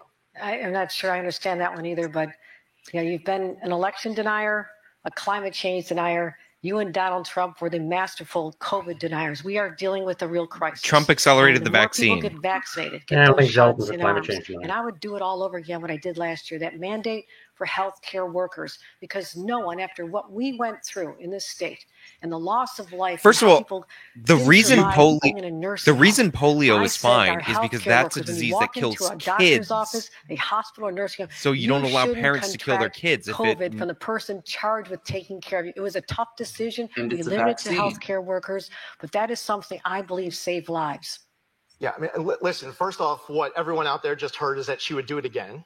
So, take notes at home. And on top of that, talking about what happened in nursing homes, Where was my opponent with the deadly nursing home order and cover-up? Why is it that the numbers are still on the Department of Health website that are outdated? What about the meeting with the COVID families who lost their loved ones, who were promised a long overdue COVID investigation, never got it? Why didn't you speak up with regards to the deadly nursing home order and cover-up? Why aren't you looking into the transparency and accountability that these families of thousands of deceased New York families have? Why didn't you stick up for the people who weren't able to see their loved ones in their final hours and being denied? You had time after time after time opportunities to stand up for these families, but you were silent or complicit or out to lunch every time. I don't know what your excuse is, but these families are demanding justice, and they will not rest until they get it. On day one, I will finish what you refuse to start and end. Did you want to respond really briefly? No. Nursing homes has been investigated by at least 3 or 4 different entities, the legislature, different legal law enforcement this is entities. Totally nothing. And I have called for a comprehensive overhaul and a look at what went right, what went wrong, so I can handle Zeldin, he should cut in and say nothing went right. Blueprint for how you handle give some power to based on this. That is underway. We're looking forward to doing a deep dive into many areas, decisions on schools being shut down, which I think was a problem. I mean, we're suffering the effects of it, and cutting taxes and reducing money to go to education is going to really hurt the children who need to come back. And that's what's so tragic about your whole plan and how you're going to save New York. Cut taxes, cut taxes. Tell me what programs you're willing to cut in order to accomplish that. Look at Zeldin, just nodding his head. Yeah, I want to cut taxes. They're too high. Teachers, money for childcare. There's so many areas. The question was so elderly people dying in nursing homes. Across the this board is the answer to elderly people dying in nursing homes. For servicing the people of the state at the level they've expected. Okay, candidates, we're going to, producer says we can go over really literally just like a minute or two since we're past our hour. If you want. Oh, me too. Zeldin wants to talk about economic development. There are some limits to this. And that's all they're going to ask you about gun regulation. Earlier this year, a month after 10 people were murdered at that supermarket in Buffalo, the Supreme Court struck down New York's concealed carry law, ruling that the number of restrictions on gun owners was so great as to effectively cancel the constitutional right to bear arms. A real simple question. Do you agree with the court? What changes to New York law do you think should be made as a result of the ruling? We could start with you, Mr. Zeldin. Yeah, of course. New York did have an unconstitutional concealed carry law. Now, listen, just a couple of Sundays ago, I had a gang-related drive-by shooting at my own house while my 16-year-old daughters were sitting inside. I don't know who the shooters were, what the gun was that they used, what their motive was, but I guarantee you, unlike my opponent who put out a tweet a few weeks ago and said that she is calling on American Express and MasterCard and Visa to flag every attempted purchase of a firearm as a suspicious purchase, I guarantee the person who opened up his or her gun on my front yard didn't start with a swipe of an American Express card. Instead of going after illegal firearms committed by criminals, and they're still out on the streets committing additional crimes, what my opponent, who used to be, by the way, when it was politically convenient, an A-rated, NRA-endorsed member of Congress, she goes after the law-abiding New Yorkers. So she went so far the next week to pass a new law that was even more unconstitutional than the last law, infringing on First Amendment rights to infringe all over Second Amendment rights. So what's going to happen? Drum roll. It's going to get overturned by the courts, of course, because it's unconstitutional.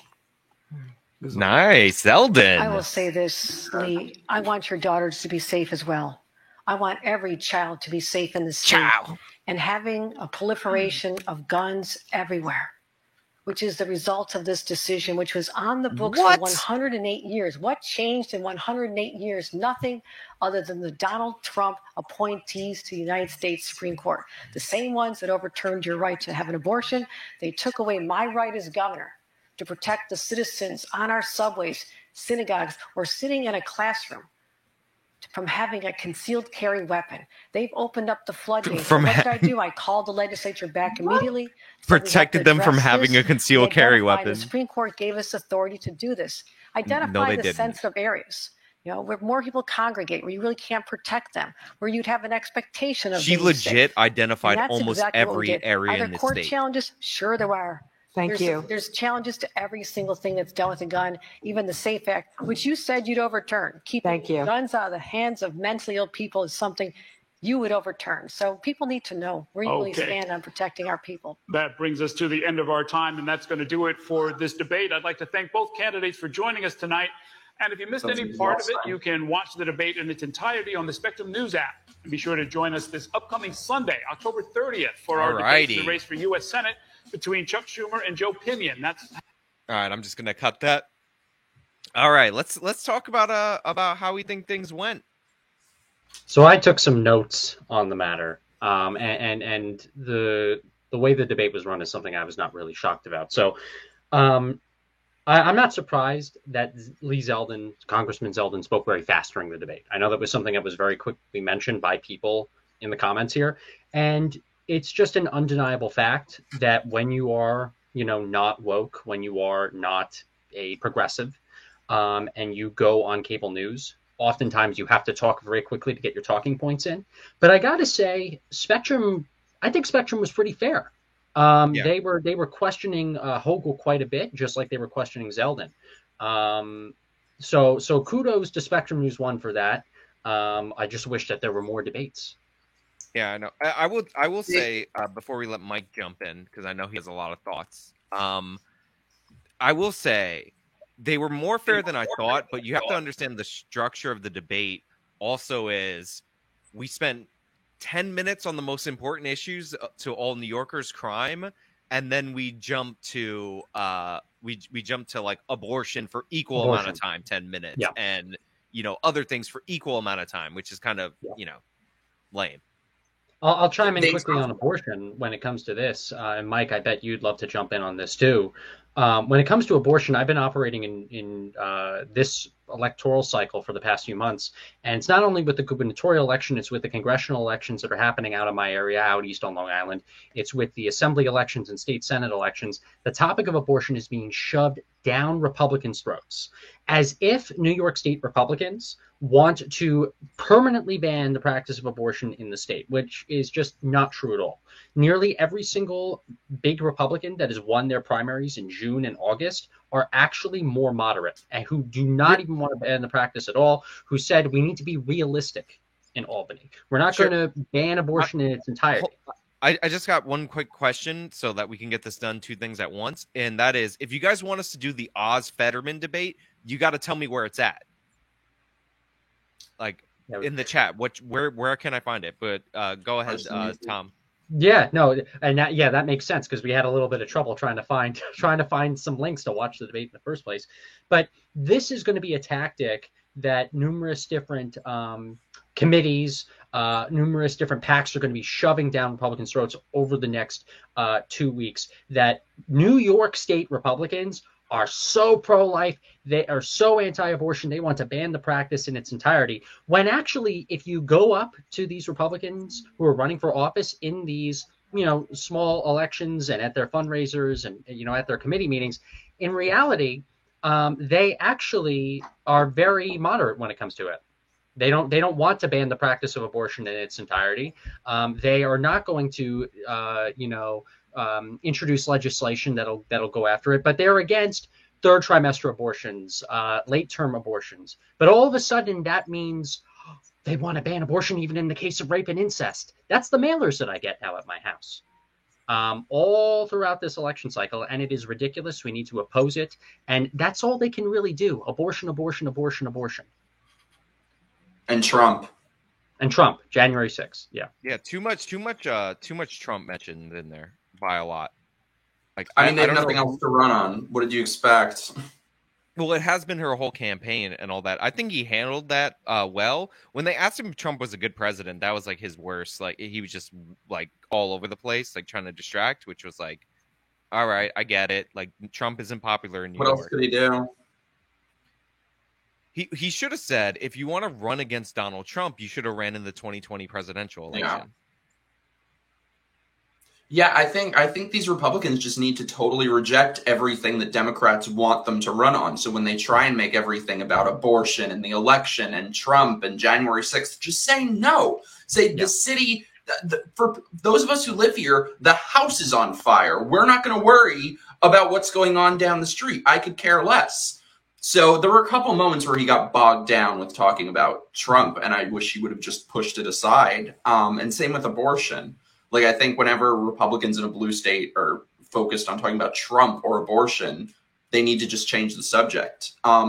it drives me insane that the issue of their lockdown policies and mandates was relegated to 2 minutes at the end. I really wish that, Republicans are always so much on defense that I just wish for once they would go on offense and beat them at their own game. These Democrats want to play identity politics. Cool, let's play identity politics. Let's talk about how she segregated at the beginning of the vaccine mandates 70% of Black New Yorkers. We have been told by them that if a policy has a disproportionate effect on Black people, that it's systemic racism. So, Governor Hochul, are you a systemic racist?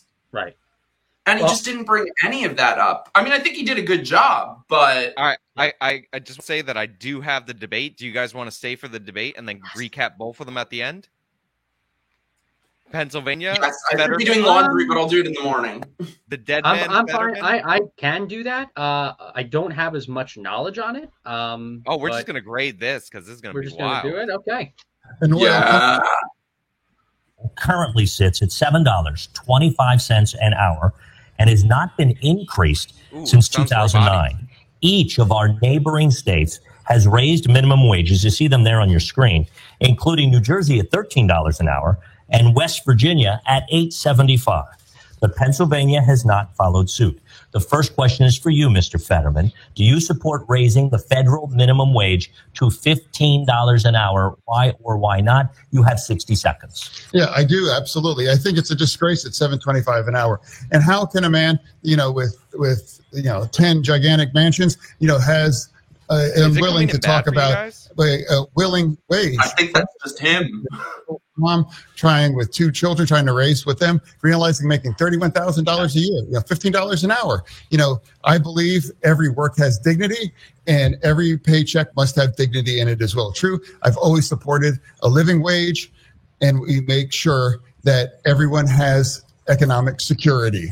I have a follow-up for you, Mr. Fetterman. What do you say to small He's already giving me anxiety. Us, that if the minimum wage were increased to $15 an hour, it would put them out of business. You have 30 seconds. Can you guys hear clearly? No, we all have to make sure that everyone that works is able to. That's the most American bargain. That if you work full time, you should be able to live in dignity as well. True, and I believe they haven't have any businesses being. We can't have businesses being subsidized by not paying individuals that just simply can't evade to pay their own way. Okay, Mr. Fetterman, thank you. Mr. Oz, turning to you. Do you support raising the federal minimum wage to $15 an hour? Why or why not? You have 60 seconds. I think market forces have already driven up the minimum wage. I was with a hotel worker actually here in Harrisburg a few months ago, and he was telling me how hard it was to live on the $15 an hour that he was getting paid. John Fetterman shoots too low. We want much more money than that. And there are many ways to achieve that. But John Fetterman thinks the minimum wage is his weekly allowance from his parents. He's not really cognizant of the real challenges of business owners who've got to balance that with employees. Thankfully, we have a solution. And John, you didn't answer the question. You can't put businesses out of commission in order to pay more wages because the wages will go to zero, which is John Fetterman's radical plan if you really follow to conclusion. Here's what I would do. We have one of the richest energy states in the country. I believe if we could unleash the energy beneath our feet here in Pennsylvania, there'd be plenty of money to go around. We'd have increased wages, a more reason for students to take vocational classes to be able to learn trades, which I'm strongly supportive of. We'd also be able to pipe that gas, improve our economy, and reduce inflation. That's a plan that works, and it's humble enough that I can say broadly. Thank you. I want to give you, Mr. Fetterman, a 15-second follow-up to what he just said about you. Again, it's remarkable. He hasn't really had any answer that he actually had about that in his. He doesn't want to talk about having somebody having a living wage and having somebody able to survive. Again. And I want to come back to you now, Mr. Oz, for a quick follow-up. What do you say to those Pennsylvanians that he just spoke of that are trying to survive on $7.25 an hour, which is less than all of our neighbors? You have 30 seconds. Oh, I don't think you should have to survive on $7.25 an hour. I want the minimum wage up as high as it can go. I want to highlight that I have an agenda for prosperity, unlike John Fetterman. I want us all getting paid a lot more than $15. And I answered your question directly in a way that would preserve business owners, job creators, so they thrive, and we'd have lots more employees entering the workforce and then prospering, getting paid $25, $35, $45 an hour. But we're never going to get there if we don't unleash our energy. And John Fetterman's stubbornness on calling it a stain on Pennsylvania is an insult to those workers. To be clear, you said you want people making a lot more, but that's not through a federal law of minimum wage. That's through market forces. Market forces should drive it up anyway, and it's already done that. Thank you. You know, you should be able to get paid much more than $15 an hour. Thank you. Lisa. All right. Thank you, gentlemen. Another big issue for voters is abortion. Mr. Oz, we will begin with you. You say that you're pro-life, but you do support abortion exceptions in the cases of rape, incest, and to protect the life of the mother. Aside from those three exceptions, should abortion be banned in America? 60 seconds. There should not be involvement from the federal government in how states decide their abortion decisions. As a physician, I've been in the room when there's some difficult conversations happening. I don't want the federal government involved with that at all. I want women, doctors, local political leaders, letting the democracy that's always allowed our nation to thrive, to put the best ideas forward so states can decide for themselves. Contrast that with my opponent, John Fetterman, who on this debate stage said that he would demand federally mandated rules for all states they'd have to follow that would allow abortion at 38 weeks on the delivery table, and it would force it to be subsidized by taxpayers across the country no matter what their personal beliefs are. That's radical. That's extreme. That is out of touch with what the average voter in Pennsylvania believes is appropriate. Now, ironically, John Fetterman's been running ads on this topic, dishonest ads. I need to correct the record. They were so bad, they got pulled off television stations. Even on this station, he was running dishonest ads that I had pulled off. I haven't had a single ad pulled down. My ads tell the truth. John Fetterman's are a fiction of his imagination. All right. I'm going to let Mr. Fetterman respond specifically about the ads being pulled off the air, and then we will return to you, Mr. Oz. Mr. Fetterman. Yeah. I want to look into the face of every woman in Pennsylvania. You know, if you believe that the choice of your reproductive freedom belongs with Dr. Oz, then you have a choice. But if you believe that the choice for abortion belongs between you and your doctor, that's what I fight for. Roe v. Wade, for me, should be the law. He celebrated when Roe v. Wade went down, and my campaign would fight for Roe v. Wade, and if given the opportunity, to codify it into law. All right. Thank you, Mr. Fetterman. Going back to you, I want to circle back to something that you said, Mr. Oz. You mentioned the decision to regulate abortion should be something that is left up to the states. Now, Republican Senator Lindsey Graham has introduced a federal bill to ban abortion after 15 weeks. I know that you've been asked about this question before. If the vote were held today, you were elected senator, you're on the Senate floor, the clerk calls you, there's a roll call vote. Are you a yay or a nay? How would you vote on the Lindsey Graham bill? You have 30 seconds. Lisa, I don't even need 30 seconds. I'll give you a bigger answer. I am not going to support federal rules that block the ability of states to do what they wish to do. The abortion decision should be left up. Where's Sean? Uh-oh. I think we cut out here. I'll provide some commentary then, I guess, until we get this thing back when it comes to abortion. But as you can see, everybody, what's happening here with, Congressman Zeldin's answer is very similar to Dr. Oz's answer, even though they're different races and different, government levels here. The Republicans are being painted right now, Oz and Zeldin, as if they are super pro-life. They are so far right on the topic of abortion. They want to get rid of abortion because that is something that you have their Democratic opponents wanting to shove down their throats on. When in reality, you have Oz's answers and you have Zeldin's answers being quite moderate, not really that extreme. But you will have millions of dollars, both in Pennsylvania and New York, shoved in these campaigns to try to make the opposition look as radical as possible. It's a shame. I thought you left us, darling. Yeah, Sean. It was what's buffering. going on here? It's buffering. We got to talk about Fetterman's neck. Ugh. That's all I want to know about. Screw policies. What the hell is on his neck?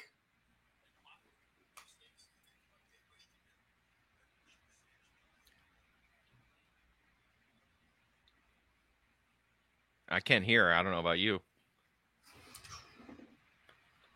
I can't hear it either. Oh my God! Refresh that. I want to hear this train wreck. They're not running this very well because people were typing F in the chat in their stream. I thought it was just ours. All right, let's try it again. Yeah, they're typing in the chat. I'm like refreshing in case it's me, but it's like sound is gone. Yeah, they're local Pittsburgh really messing this one up. Is there another feed of it? No, not that I've been able to find. But yeah, it's good. It's good that they have the live chat enabled because it's definitely them. Maybe somebody here from the audience can try to find an answer of alternatives. This is basically interpretive performance art that's like a depiction of inside Fetterman's brain. This is what it looks like. Yeah, he can't hear sound. That is true. You know what's funny is that this is the debate. Like, there's no like alternative stream because this one has over 50,000 people watching live. Gotcha. Oh my God! But yeah, they are going really hard on the abortion. Oz really going into it's a states' rights issue. I can respect that. Yeah.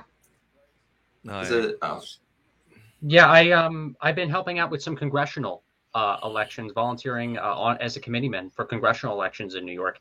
And the answer in the debates that the Republicans have given to Democratic opposition is that overall, abortion is a New York State issue now. It's not a federal issue. It's not an issue that anybody's going to be really discussing much within the halls of Congress. There's a Supreme Court decision. People are in the chat over trying to save Fetterman. There's no sound. Like they're trying to save Fetterman. Oh my God! What a disaster! I just can't believe Democrats actually found someone who could make Dr. Oz look good. Yeah, I mean, we should talk about how like Dr. Oz, not the best candidate, but somehow he is lucking himself into winning this race, like riding the red wave. Mm-hmm. But yeah, no, I think he's taking advantage of of similar strategies to what former President Trump did, right? Using his celebrity, using the brand name that he created. Through the media to run for office.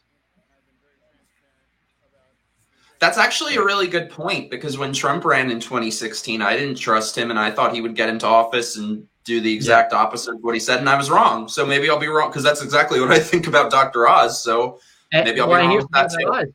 He was so beloved. I'm gonna try to refresh this, see what's up. Yeah, hopefully that works. When the trailers go. I can hear the ad, so like the ad's playing, but I have to mute it because there's music in it. Oh, here we go. And we're done. I like how the dislikes are disabled for this and you can't even see them on YouTube. Disabled by owner. Yeah, they're really with the no sound. They've lost 10,000 people. There's no other people are like typing. People are such trolls. There's no sound. We can't hear sound. A bunch of people can't hear sound, and people are saying turn up the volume in the thing. Like, anything. They heard Fetterman speak, and they were like, "Rrr." "Oh my God!" Maybe it's on their Pittsburgh News website.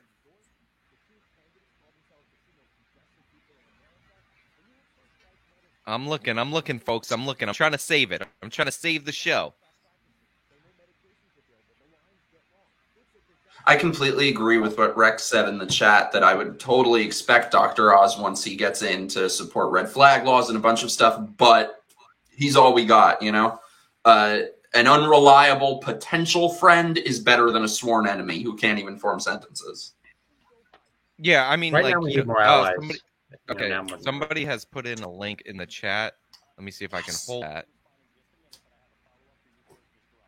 I'm gonna have to check the link first because I've learned my lesson about clicking questionable links on YouTube. Watch it be like you getting rickrolled live on air.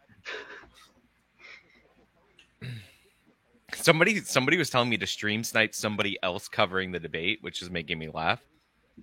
I'm not gonna. Somebody said it's working on Timcast. Well, I'm not gonna watch Timcast. Like, that's not an insult against Tim Pool. I'm just not going to stream snipe him. Okay, whoever threw that link, can you throw it again? It's Pornhub. Oh, no, I see it right there. Come on. Where's this coming from? Please don't be Timcast. Don't let me down. You're going to lose your wrench if this is Timcast. Oh, okay. Somebody's asking, is Hassan streaming? Stream snipe him. Okay, I got the... All right, I'm going to set His it up. name is Jake's nephew.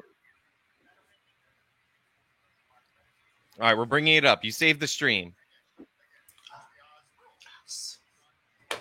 Oh, I want to hear this train wreck. Supported any of that thing.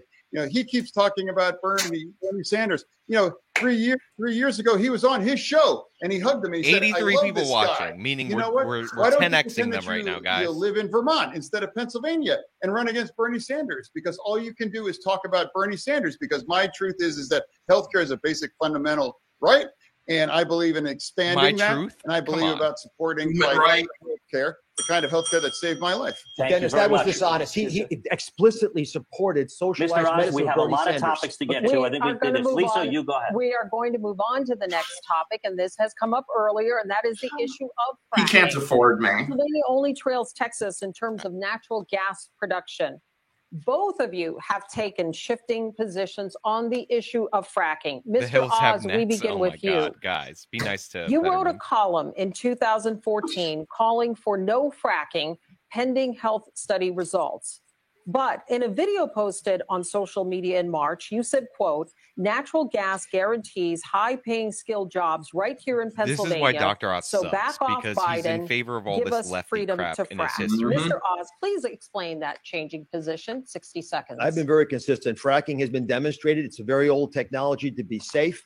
It is a lifeline for this Commonwealth to be able to build wealth, similar to what they've been able to achieve in other states. For that reason, I strongly support fracking, drilling, the piping of that natural gas. He wants to pipe that natural gas in Philadelphia, so we can export it to our allies and help them, the ones that are struggling now in Eastern and Western Europe because of the Ukrainian war. John Fetterman calls fracking a stain on Pennsylvania.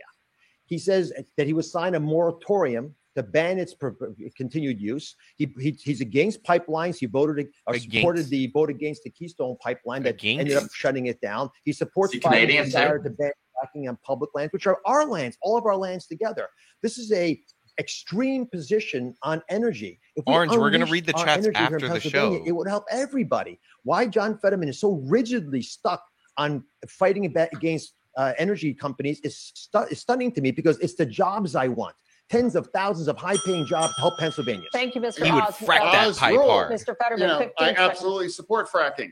In fact, I live across the street from a steel mill, and they were going to frack to create their own energy in order to make them more competitive. And I support that, living closer to anybody else in Pennsylvania for fracking to myself. I believe that we need independence with energy, and I believe I've walked that line my entire career. I believe Democrats... Mr. Fetterman, I do have a specific question, which you can continue on this topic. The steel mill's going to frack their own energy? You have made two conflicting statements regarding fracking. In a 2018 interview, you said, quote, I don't support fracking at all. I never have. Earlier this month, you told an interviewer, quote, I support fracking. I support the energy independence that we should have here in the United States. So, Mr. Fetterman, please explain your changing position. You see, my polling numbers were going down. I've always supported fracking, and I always believe that independence with our energy is critical, and we can't be held, talk about Dr. Oz living in Jersey, like Russia. I've always believed that energy independence is critical, and I've always believed that, and I do support fracking. I've never taken any money from their industry, but I support how critical it is that we produce our own energy and create energy independence. I must correct the record.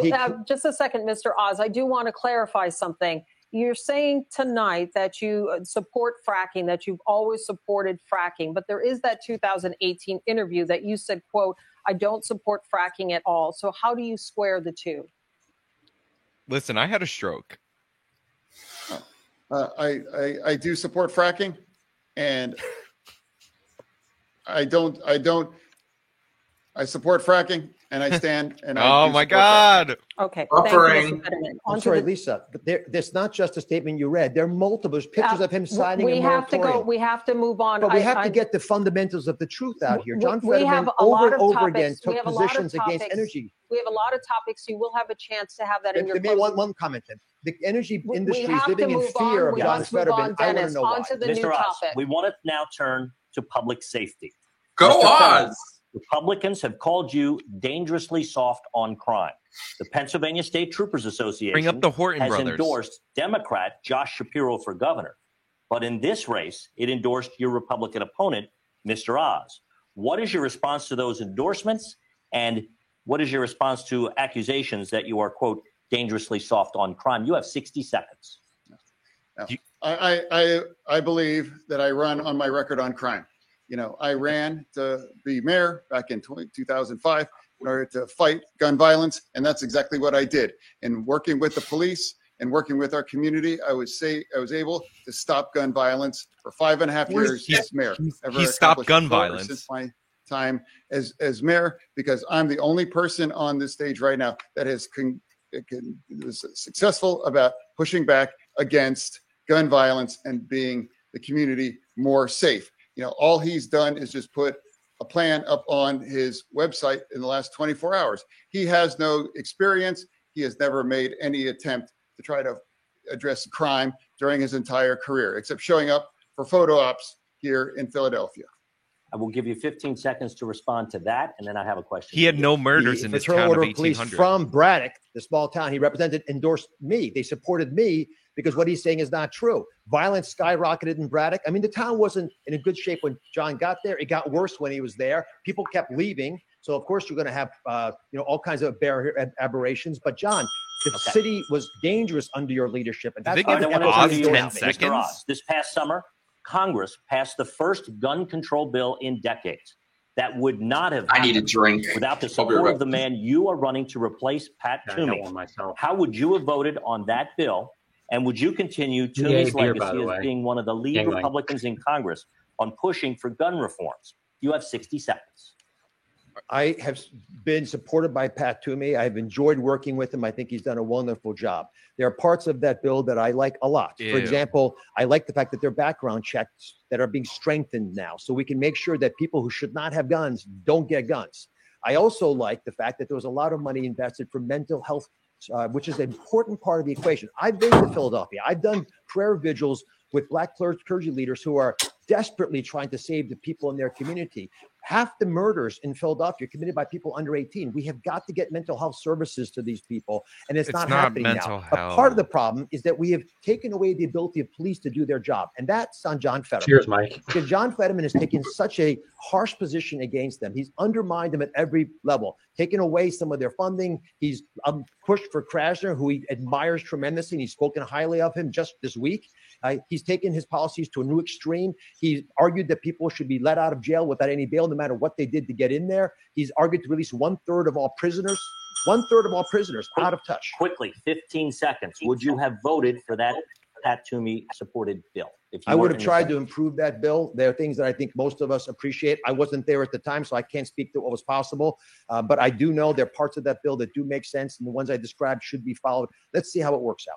Okay. Thank you. Lisa. On to our next issue, and that is illegal immigration. It has been a problem in the United States for decades, but it is now spiking. U.S. Customs and Border Protection just released numbers from fiscal year 2022. They show more than 2.7 million. He didn't bring up that Fetterman released a bunch of killers as lieutenant governor. He pushed for their release. Mr. Oz, beginning with you. Republican governors in the South have been sending migrants to Democratic-run cities and states without a plan or without any coordination. It is certainly gaining a lot of attention, but is it an effective way to deal with the influx of migrants? You have 60 seconds. Lisa, we have a catastrophe at the border, and we should not have sanctuary cities as John Fetterman has tried to introduce. But I've been into the parts of Philadelphia and Allentown and Reading where we have large Latino populations. I understand the challenges of the border. My father was an immigrant. My mother were immigrants. I understand what legal immigration offers us, but the completely porous, open nature of our border, which John Fetterman. He just randomly brought up Latinos. This is how you know Oz isn't ready for prime time. With cartels profiting, with human trafficking operations, they take the money, they buy narcotics from China, and bring that into our country. And it's making every state a border state. Pennsylvania is already a border state because we're top 3 in the country in fentanyl overdoses. At least I can't go anywhere where, and giving a big event where I don't meet multiple people who say their personal lives have been destroyed because of fentanyl overdoses. Yet John Fetterman not only wants an open border, not only supports sanctuary cities, but he wants to legalize all hard drugs in America, including narcotics. That is, I mean, out of touch with everybody. That radical position was tried in Oregon, which he endorsed, 50% homicide increase rate. Oh, one moment. I will give a 15-second rebuttal. Yeah. That is, again, the Oz rule. That is just not true. To that, Sam. The Oz rule. His family's company was levied the largest fine for immigration hiring of immigrant illegals. Oh my God! And I think you should sit this one out about in terms of what a secure border. That was his zinger. Right. We do have a follow-up specifically for you, Mr. Fetterman. Vice President Kamala Harris says the southern border is secure, yet we are seeing an unprecedented number of migrants crossing. Is the border secure? And if not, what would you do to fix what both parties are calling a crisis? You have 60 seconds, Mr. Fetterman. I believe that a secure border can be compatible with compassion. I believe we need a comprehensive and bipartisan solution for immigration. That's what I believe. I don't ever recall in the Statue of Liberty did they say, the Statue of Liberty, take our tired huddle masses and put them on a bus and use cheap political stunts about them. I believe we have to develop a comprehensive and bipartisan solution. We all know the Constitution is subordinate to a poem on the foot of the Statue of Liberty. Our nation. All right, thank you, gentlemen. On to the next issue. John's not addressing the elephant in the room, fentanyl. We have to move on to the next issue. We will be circling back on that. Turning now to foreign policy. Oh my God, Mr. Orange Fetterman, Ninja Turtle. What do you believe is the greatest foreign threat to the United States of America? You have 60 seconds. I believe is right now is China. I believe China is not our friend, and I believe that we can't be able to push back, and we need to stand against China. He should have said Turkey because they sent us Dr. Oz. Manufacture all of his merchandise on his name on it in China. Which one of us on this stage is going to stand up against and stand firm against China? And I believe that's our single biggest issue right now, to make sure that we address China and make sure that we know that it's not our friend. Mr. Oz, what do you believe is the greatest foreign threat to the United States of America? You have 60 seconds. The fact that our country is not projecting strength. Take, for example, what we're doing with Iran in order to try to get them to give us a little oil so we can deal with the catastrophe that Russia has caused. We have gone to them and tried to sign a deal that would allow them once again to have the nuclear power to blow up Israel, which they promised they would do. John Fetterman supports that bill. It doesn't make any sense for America to treat our enemies better than our allies. We have to message with our strong voice and the energy we have in our country that we have control over our future. The best way for America to establish its dominance is to unleash the energy here in Pennsylvania and across the country. Did John Fetterman stumble into a better answer than Dr. Oz? With local jobs and inflation, but we're destroying our ability to remain energy dominant, and we're not able to become allies like we should be for countries like European nations, which are going to struggle with their coldest winter ever. It's the best way to punch Putin back and to teach China a lesson is American energy to reign supreme. And John Fetterman doesn't like American energy, and they are scared of him because they know they can't trust him. He's proven it. Mr. Oz, punch Putin back. All right, on to our next issue. In our recent Nexstar poll, a hypothetical rematch between Joe Biden and Donald Trump in 2024 would be a statistical tie in Pennsylvania. Cares? 46% of people said they would vote for former President Trump, 45% for President Biden. Mr. Oz, would you support a Trump 2024 run in 60 seconds? I'll support whoever the Republican Party puts up. And I have reached out across the aisle on my campaign because I want to bring balance to Washington. And I've tried to work with he's the avatar. And Republicans and people in the middle, people unsure, people who forgot, people who got angry with where their party was headed. I want to bring us together to make this country do what it's always been able to do. Unify, not divide, and address the problems. As a surgeon, because in the OR, that's what I do. I just fix the big problem in front of me.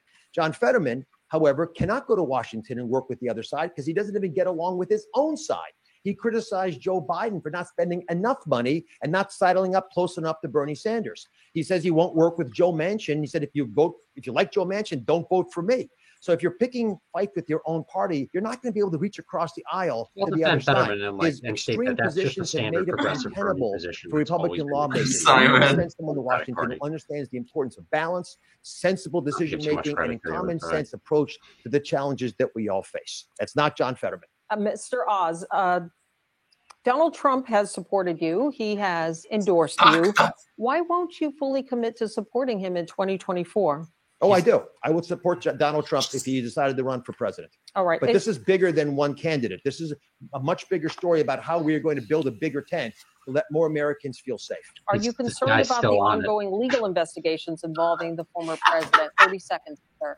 I haven't followed them very carefully. I've been campaigning pretty aggressively. Not a bad way to get paid, right, Sean? I have tremendous confidence in the American legal system. And I believe law and order will stay. But speaking about that topic, there's one person on this stage who's broken the law, we believe. John Fetterman took a shotgun, chased an unarmed African-American man, and put the gun, apparently, according to that man, to his chest. Democrats are the real racists. They let you go. You were the mayor at the time. Why haven't you apologized to that unarmed, innocent black man who you put a shotgun to his nothing. All right. We will allow a 30-second response to that, Mr. Fetterman. I have very mixed feelings on this. To the incident in Braddock. I made the opportunity to defend our community as the chief law enforcement officer there. Everybody in Braddock, you're the mayor, you weirdo. Majority community of black community all understood community what happened. Of black. You know, they understood what happened, and everybody agreed that. And nobody believes that it was anything about me making a split-second decision to defend our community as well. Why not apologize? Mr. Oz, please. We are still with Mr. Fetterman. Turning to you right now, you support a Biden run. Do you support a Biden run in 2024? Why in 60 seconds? That's honestly, it's up to his choice whether he, and if he does choose to run, I would absolutely support him. But ultimately, that's ultimately only his choice. All right. Thank you, Mr. Fetterman. A follow-up question on this. Our Next Star poll shows 51% of Pennsylvania voters disapprove of the president's job performance. You have publicly supported many of his policy positions. Are there any that you disagree with? 30 seconds. Not communist enough. Yeah.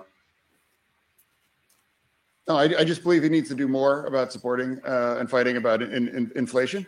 And I do believe he can do more about that.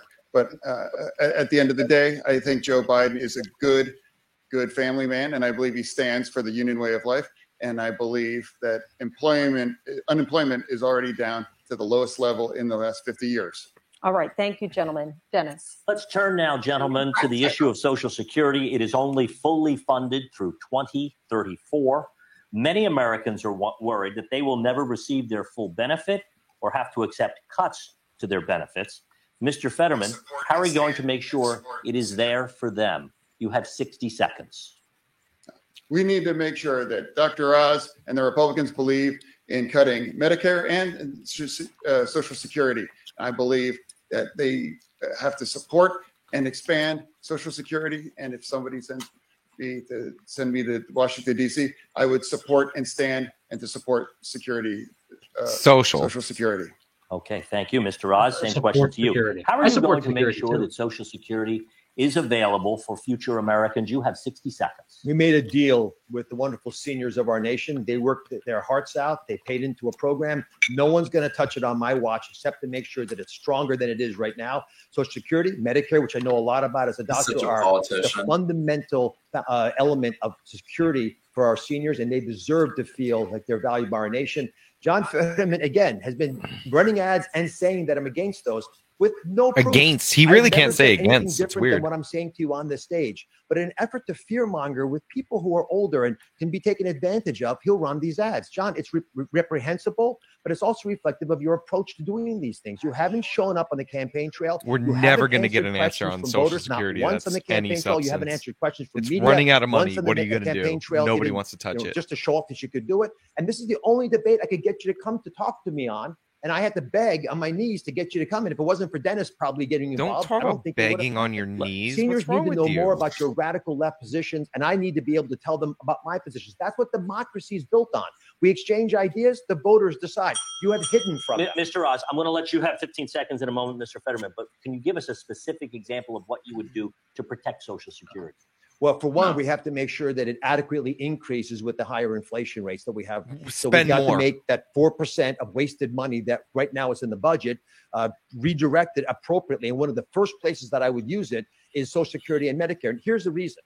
One of the worst things we can do to a people is give them bad quality care. And so if you have people, they go hard with the bell in this one. They can't afford it. They'll get sicker. Bad medicine means more cost. No one benefits. Thank you, Mr. Fetterman. He said a few things a moment ago. I want to give you 15 seconds to respond to those. That's right. So. Now, again, I can't just say one thing other than that Dr. Oz would not support, and he would support cutting Medicare. And that's John, why do you say that? I've never said that. The question is Social Security. In fact, you would have voted against the Inflation Reduction Act, which has dropped our prescription drugs, and he doesn't believe. Okay, gentlemen. What's that have to do with the price of tea in China? We are moving on to the topic of education. The cost of college tuition is now out of reach for many, many families. Our question is for both of you. We start with Mr. Oz. What is your plan to bring down the cost of higher education long term? You have 1 minute. I worked in academic medical centers my whole life, so I'm in higher education. And I can tell you the reason that the prices have gone up 6-fold in the last 40 years is not because the education quality is better. We've added extra layers of middle level individuals who don't actually improve the quality education, in my opinion. There's a lot of expenses now incurred by these institutions, and it's not right for the American people to be stuck with the bill. I would push them to offer more electronic classes. Half the kids don't live on campus anyway. John Fetterman's approach, however, is not to deal with the unnecessarily high costs, but just to pay it. So if you want to pay students who didn't pay their loans back, basically what John Fetterman and Joe Biden are arguing for is for plumbers who didn't go to college and couldn't, for a bunch of reasons, afford to pay I like him now. And haven't paid their debt back.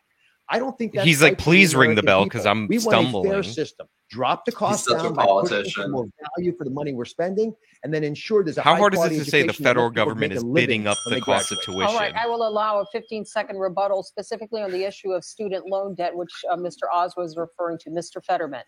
Student loan debt's bad. Dr. Oz, loves free money when it's a $500,000 tax break on one of his, homes down in a ranch in Florida.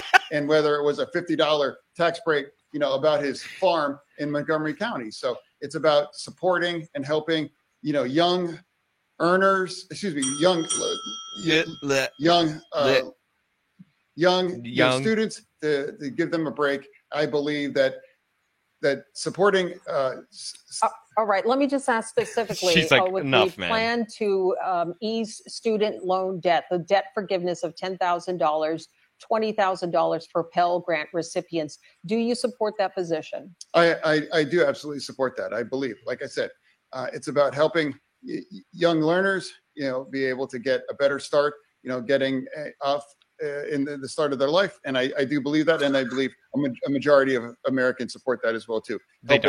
Helping young He will help you get off. All right, Mr. Fetterman, I want to ask you the same question that I asked Mr. Oz. And what is your plan to bring down the cost of higher education? Why you got to ask him that? That's cruel and unusual punishment. Yeah, I don't think he didn't answer. He didn't answer the question whatsoever. I did answer the question. I believe. Mr. Oz, please give him a moment. You didn't. You didn't. I fundamentally believe that every quality public university education should be very affordable in every state, and I think that needs to be.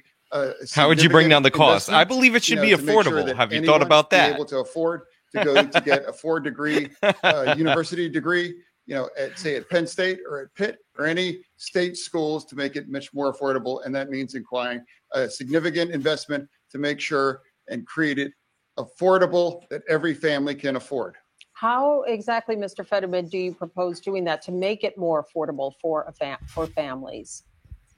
No, I just believe making it that much more. It's too much, and I believe providing the resources to reduce the tuition allow families to be able to afford it. This guy went to Harvard. All right, we have a follow-up question. This one now is for both. Looks like he wants to get off from the stage. News like he Nation doesn't even viewer want to Ann be here at this Andrews, point. a registered nurse from Conneautville near Erie. Yeah, it sounds fun. Ann is a vocational educational instructor for a university and a I just believe it should be affordable. Nurse. How would you make it affordable? I believe. If you were elected, could you please tell me what you would be doing for vocational education in the state of Pennsylvania as well as our nation? What's with the party Mr. city Oz, wage? if elected, what would you do for vocational education? You have 30 seconds. I've visited vocational schools. I have an answer, but John, because obviously I wasn't clear enough for you to understand this. There's no question that cutting out the middle levels of higher education and providing digital programs would reduce the cost of education. It's a concrete set of ideas that I'd like to move on. Not middle level. Administrators, Oz. Say really administrators. You for us to allow our mook. trade unions to get more closely linked with the vocational schools. I was in a vocational school in Westmoreland, and they have about 1,000 kids. They could take 2,000 kids. Funding those programs is the smartest way to invest our tax dollars. We'll turn out twice as many children who have a job as soon as they graduate. It supports our trade unions who want those kids in their positions anyway. It makes the whole program work. Thank you, Mr. Oz. Mr. Fetterman, if elected, what would you do for vocational education? You have 30 seconds. Again, I think it's just the same the way university for degrees as well too. Supporting that and partnering with the unions and making sure that vocation training are is affordable and providing the resources to make sure everyone has the opportunity. Going to college isn't the right choice for every person, but going to those kind of vocational schools, able to create a career to Wayne. Reach a lot of high salary, and then supporting to reduce those costs are critical too. All right, thank you, gentlemen. This is a snuff film. Multiple members of Congress, specifically Democrats, have called for the Supreme Court to be expanded. Candidates, we want to know where you stand on this. Mr. Fetterman, should the Supreme Court be expanded? And if so, by how many justices? You have 60 seconds. I don't believe I don't stand and I don't believe in that. I fundamentally believe that even though I don't agree with the ideological breakup of the Supreme Court, I believe it's not about changing the rules. It's about acknowledging where we're at, much the way the Republicans want to try to change the Constitution about how our Supreme Court in Pennsylvania is going to be done. And I don't support that. So I think it's critical that we be consistent. And I do not believe in supporting the Supreme Court. Mr. Oz, same question to you. Should the Supreme Court be expanded? If so, by how many justices? You have 60 seconds. I would never touch the makeup of the Supreme Court, and I would advocate to leave it the exact same size it is. But John Fetterman's radical positions have spilled over into what he would do in Washington. One of the first things he has said, and he came back to the campaign trail, is that he wanted to bust the filibuster, which means removing the brakes on the Senate overreacting. That's true. That is true. But if you do that, then you would free up the Democrats in the Senate without getting the normal amount of votes to actually expand the Supreme Court, add more states, do things that are detrimental to the well-being of the country. So I think, and your first day back, arguing that we should get rid of the filibuster is a dangerously radical move that would hurt Washington. It's not in our nation's best interest. Thank you both very much. All right. Expand the court. We are ready for our closing statements. You each have 90 seconds to convince Pennsylvanians to vote for you on Election Day. He has to talk for 90 seconds straight. 90 seconds. Oh, my God. Once again, I would just like to say that my campaign is all about fighting for anyone in Pennsylvania that ever got knocked down, that had to get back up again. I'm also fighting for any forgotten community all across Pennsylvania that ever got knocked down, that had to be made to get back up. I've made my entire career dedicating to those kinds of pursuits. I started as a GED instructor back in Braddock over 20 years ago, because I believe it's about serving Pennsylvania, not about using Pennsylvania for Dr. Oz lives in New Jersey. Say it. Interests as well. To me, careers are revealed by your real underlying values. And my values have always been about fighting for He's literally never had a job, though. All right. Until he was mayor. His parents were giving him 50 grand a year. 90 seconds. I've loved traveling to the four corners of the beautiful Commonwealth, and I've heard your problems. I'm a surgeon, doctor. I listen to what you say, and I'm trying to help address them today. I've talked to seniors worried their Social Security checks didn't go far enough with the rate of inflation. I've talked to couples when I make their first down payment on a new house and they can't afford it anymore because of interest rates. I've talked to families. You want to cut Social Security. Mr. Fetterman, it's his turn for his closing. I've talked to families worried about fentanyl showing up in their mailbox and literally taking the lives of their children who they find blue in bed. I've talked to families who won't let their kids go outside because of the crime wave that's been facilitated by left radical policies like the ones John Fetterman has been advocating for. But here's the deal. Right? None of this has to happen. This is all very addressable. He just remembered they were talking about Social Security 15 minutes ago. We take big problems, we focus on them, and we fix them. We do it by uniting, by coming together, not dividing. And by doing that, we can get ahead. But I've got one question to challenge you with, just one question. If you take what I'm saying to heart, ask yourself this and others in your family. Are you unhappy with where America's headed? I am. And if you are as well, then I'm the candidate for change. I'm a living embodiment of the American dream. I believe we're the land of opportunity, the land of plenty. I believe we can balance a budget without recklessly spending. I believe we can have an unleashed energy policy that helps us all. I believe that we can have safe city streets and a secure border so legal immigrants can come across, but you shut the fentanyl out. I believe we can give parents choice in where their kids go to school. We can have affordable health care. But most of all, I believe in you. And if you can do this together, and we can, I would ask for your vote on election day. I believe I can fly. We do have one final question. I believe I can do anything that a man with two testicles can do. Tonight, but on Sunday, they will be on Lincoln Financial Field in Philadelphia as the state's two NFL teams go head to head. Mr. Fetterman, Steelers or Eagles? More and football. Why? Oh, clearly. Oh, he's for the Steelers. Boo. I'll be at the game rooting for my Eagles. Fly. Glinda or Elphaba? Gentlemen, thank you both so much. I wanted to hear that answer, Mike. Debate. We do want to thank our candidates for being with us, Mr. Fetterman and Mr. Oz, and for all of you at home who have been watching. Thank you so much. And we want to thank our team. All right, so if the Steelers win, then Oz loses, and if the Eagles win, who Oz picked, then Fetterman loses. There you go. That's the race. I don't know right what there. that means, but Genius political science right there. They were asking them because there's two NFL teams in Pennsylvania. They're asking which one, because they're going up against each other, is going to win, or that they're rooting for. Oh, I knew that. Yeah, that was bad. And I know I was thinking, I believe I could fly. Somebody wrote that in the chat with Dr. Oz saying he believes. I mean, he was trying to close on a positive message. Like I don't mind him going for like some kind of aspiration at the end. But what did you guys think? Oh, that kind of bored me compared to the first one. Bored you? It bored me a little bit because snuff film, that train wreck. I don't know. It's definitely not the bias. I gotta say, Fetterman looked like he didn't even want to be there.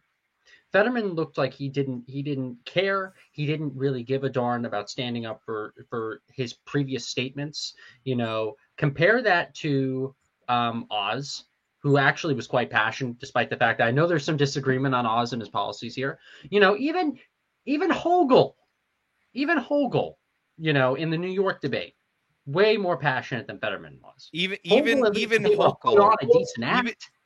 Hochul, who Tom can't pronounce her last name, was more passionate. Okay. You know what? Why are we like? I hope she's temporary because then I don't have to worry about that ever again. Also, it's late. Okay, at least late for me because I've been up since like 5 a.m. All right, but so let's go for the overall, and I'll let Mikey, because he's been ready to jump in, and we ended up finding the Oz one before he was able to state. So overall, from the top, New York debate highlights, lowlights, and then same with the Pennsylvania.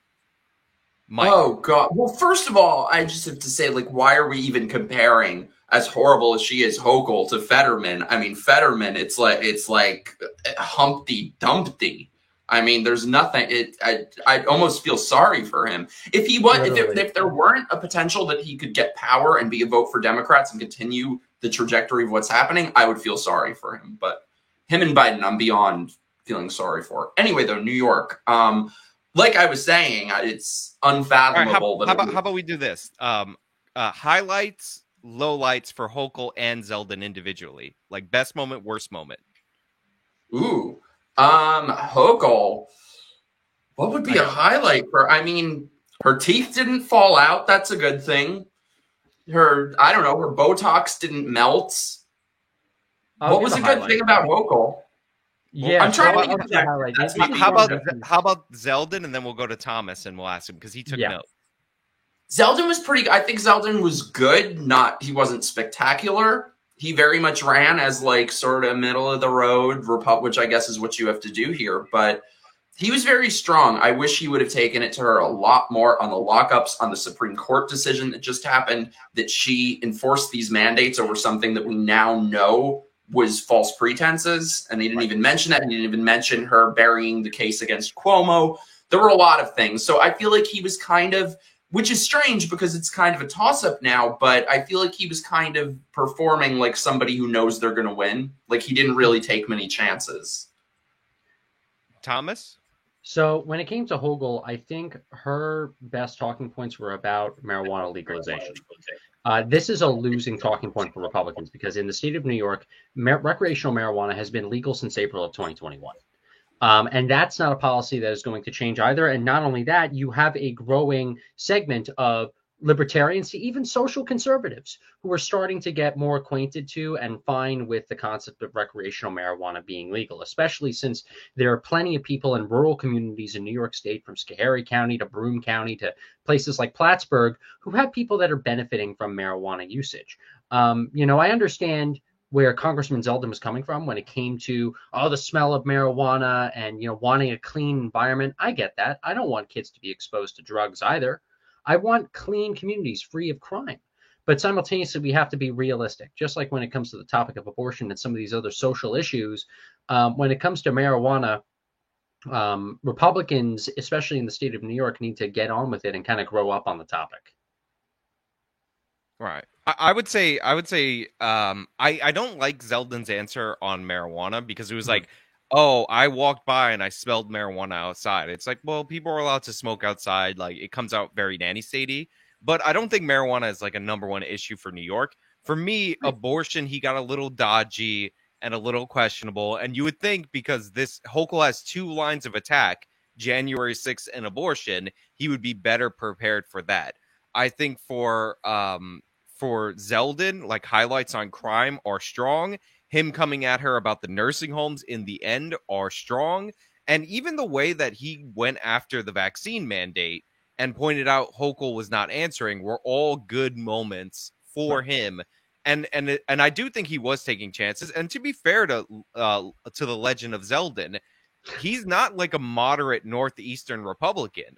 Like, this is a really solid Trump Republican who won in a blue district in Long Island and held that seat for a few terms. Like, it is unusual for him to be here, and he's running hard on crime. I just wish the crime segment would have lasted a little longer. Well, and this is what's so great about Zeldin, Sean. He can have that kind of Trump aesthetic. That's why he got the Trump endorsement. But simultaneously, he's able to reach out to moderate Dems. He's able to reach out to apolitical people. This is what's so great about his candidacy. We have the greatest chance of winning the governor's race in Albany for the first time in the greatest rate statistically since the 1990s. And we have to be excited about that. We have to put all of our game in on this. It's why I've been knocking doors and organizing deployments. So I would ask as the second question, do you think, obviously the momentum, if you look at the polling data, has been pushing Zeldin closer to Hochul. At one point he was down 16. In a lot of polls, he's single digits. And then you have essentially like margin of error type polling, which is amazing for a Republican in New York.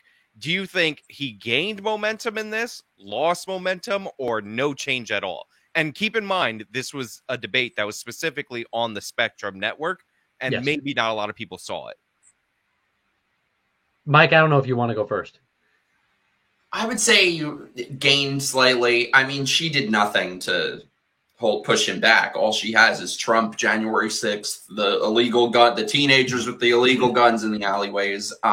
No, I completely agree with you, what you were saying, Thomas, that it's just a stupid issue that Republicans can never show any foresight on. And the ironic thing is, on a personal level, I agree with him. Like, I don't like that. But it's just so stupid. It was such the wrong answer, and it gave her an opportunity. Like and that's the thing. Dr. Oz also is just this like boomer, old right type of Republican, if he even is one. Like they just need to move past these things. Yeah, I think overall this is very positive for Zeldin, though. I think when the New York Post, for a long time, it was only mainly the New York Post coming out with big headlines: Zeldin gaining in the polls, Zeldin gaining in the polls. Now you have various different mainstream media sources. You have various different newspapers galore, really caring about the fact that Zeldin is really within like this close mark to actually potentially winning this election. You have other sources saying that he's even ahead by a few points now. Yeah, there's one poll that says he was ahead. And one of the reasons why I've been an early adopter of Zeldin, I mean, look, full disclosure, I put money on this race. Like, I've said that publicly. I have bet money on Lee Zeldin. And just so you know, the betting odds are up right now. And so I'm not just talking, I'm not just speculating. Like, this is where I'm at, right? And I bought in earlier. So this is where I'm at. Like, you guys all can see it. I'm being transparent and all that. So I put my money where my mouth is. But one of the reasons why I felt like New York's gubernatorial race was up for grabs was you look at the New York City mayoral race, and in the Democratic primary, the guy who's running tough on crime wins that primary. Then you have the general election, and even though Eric Adams skunked Slilwa is like a nothing joke mean candidate. He's the head of the Guardian Angels, the guys who wear the red windbreakers, and somehow he pulled in more Asian and Hispanic voters than Michael Bloomberg did, and Michael Bloomberg won 3 times. Like, there's obviously a movement on crime, and I think Zeldin's a better candidate than Silva. I think Hochul's a weaker candidate than Adams, and people are sick of this statewide bail. So that's why I think he had the momentum and he had a chance. But as for this debate, honestly, it's a little hit or miss. Like, I don't know if I think it's probably neutral. It might have done nothing. Yeah, I agree. It was mostly neutral, but leaning towards him, if anything. I feel like he played it a little bit safe, is basically my takeaway. I definitely think it makes sense that Hochul has agreed to this one debate, especially with Spectrum being the network. On Long Island, you have a lot of Long Islanders, for instance, that live in very red areas that don't watch Spectrum. They watch other channels that are really more localized to my particular area. Same with areas in upstate New York. I don't think there are certain areas in upstate New York that watch Spectrum as a whole. So overall, like, Spectrum is really popular in the New York City metropolitan area. So overall, the debate is being broadcasted to people that are automatically going to vote for Hochul. And I can see why. She was being very strategic with what she would agree to and what she wouldn't agree to, because she already has such a bad track record, in my opinion, riding on Governor Cuomo's failures and creating extra bad policy up until the last minute, where she feels like she needs the votes in order to win. So she's going to lift some bans here, lift some bans there, be quiet about everything else, deny Zeldin up until the last minute. The fact that she's now talking about crime in the 11th hour after going full denial this whole time is definitely a sign that she's feeling the pressure. I think Zeldin did pretty good, but I think they did set up this in such a way that as few people can see it as possible. And, maybe I'll see on Twitter if there's some good highlights that you could cut out for Zeldin out of this. Because remember, it's not about the debates. It's about what you can clip into like 30 seconds to send over to your friend or relative or whatever. But I do think it's important that everybody get out in the state of New York and vote for Zeldin. And just as importantly, down the ticket. I don't care who you vote for your state senators or whatever. I'm not trying to control that. Like, obviously I have my preference, but Henry for attorney general needs to beat Letitia James. Like, she might be worse than Kathy Hochul. So, that's something that needs to happen. Like, and New York losing the gubernatorial race, the Democrats losing it, is a huge deal, because it kind of sends a message across the country that these terrible criminal justice policies aren't going to fly anywhere. So that's why I'm really big on this. And it's not a special election like Chesapeake. It's a regular on-year statewide election. So that's why I think it's a huge deal. Well, it's why also people need to pay attention to their state Senate and state assembly races. If any New Yorkers are watching here, too often when I, go around suburban areas doing deployments throughout New York State, upstate New York, Long Island, you name it, I mainly see Zeldin signs. Sometimes I see congressional signs. So in my districts, I'm in the 1st congressional district, so you'll see Nick LaLota signs, who's running to fill in Zeldin's old seat in Congress. And then in the next district, you have Andrew Garbarino and George Santos and others. Like, very cool that George Santos. The congressional races are getting a lot of coverage. That's fantastic. State assembly is very important, and depending on your community, it's even more important than Congress. So, if there's a local state assembly, state assembly campaign office near you, go get a state assembly sign and put it on your front lawn. Okay, we need more volunteers as well for these small races, because if we get Lee Zeldin into office in Albany, he's going to need an assembly that'll be able to assist him in passing policies that we like, especially those that are anti-road. I want you to vote down ballot R, because if you look at all this crazy legislation, it came with one flip of a seat to give the Democrats a supermajority in the state Senate, right? So I do want you to vote down ballot, but I think you have to send a message to Hochul and you have to send a message to Letitia James. But I just want to bring this up, and I showed it a little bit. Look at the way the betting odds are moving for Oz and Fetterman. Jesus. You're going to have to explain betting odds to me. So essentially, like, is that good? So essentially, you buy shares on Predicted, and all the prices are in pennies, right? But so you can buy at so I bought in on Zeldin at 15 cents. So right now, if I were to sell because it's 25 cents, I would make like $500 on my investment, right? So you can see right here that Oz has totally flipped it and gone up to 64 cents a share to Fetterman's 40 cents. And you can see right next to it in that red and green number how much they've moved recently. So it's a total flip. Like, Oz's price is up 11 cents and Fetterman's price is down 11 cents. So he's totally flipped this. So nobody thinks John Fetterman did good in this debate. It's unbelievable. And I did not bet on this race, by the way. I should have, because I would have sold, because Oz was trailing for a while. You can actually look at the trajectory for the week and how bad it's been. Look at this. Ooh. Oz just rocketed up earlier in the week, and it was close. And he's coming back down a little bit, but this is yesterday, and now he's up 10 cents today. And a lot of this has been happening live. That was like watching a snuff film. Yeah. It's unbelievable that Democrats actually found somebody so horrible to make Dr. Oz look great. Somebody's asking objection relevancy, which is a Daryl Brooks joke. So the betting odds tend to be more accurate than the polls, because people are willing to put their money on what they're seeing. So, anybody could throw out a prediction, but presumably if you're willing to spend money, you have more confidence in there. So, Oz is doing pretty well. Which is amazing, because Fetterman was skunking him earlier in this race. But, he can't talk, so that's kind of a problem. And to be fair, he can't talk, but it's also because the Republicans are carrying Oz. Oz is riding the red wave. It's not the other way around. Zeldin, here's something interesting. Zeldin is actually leading in every swing county in the governor's race.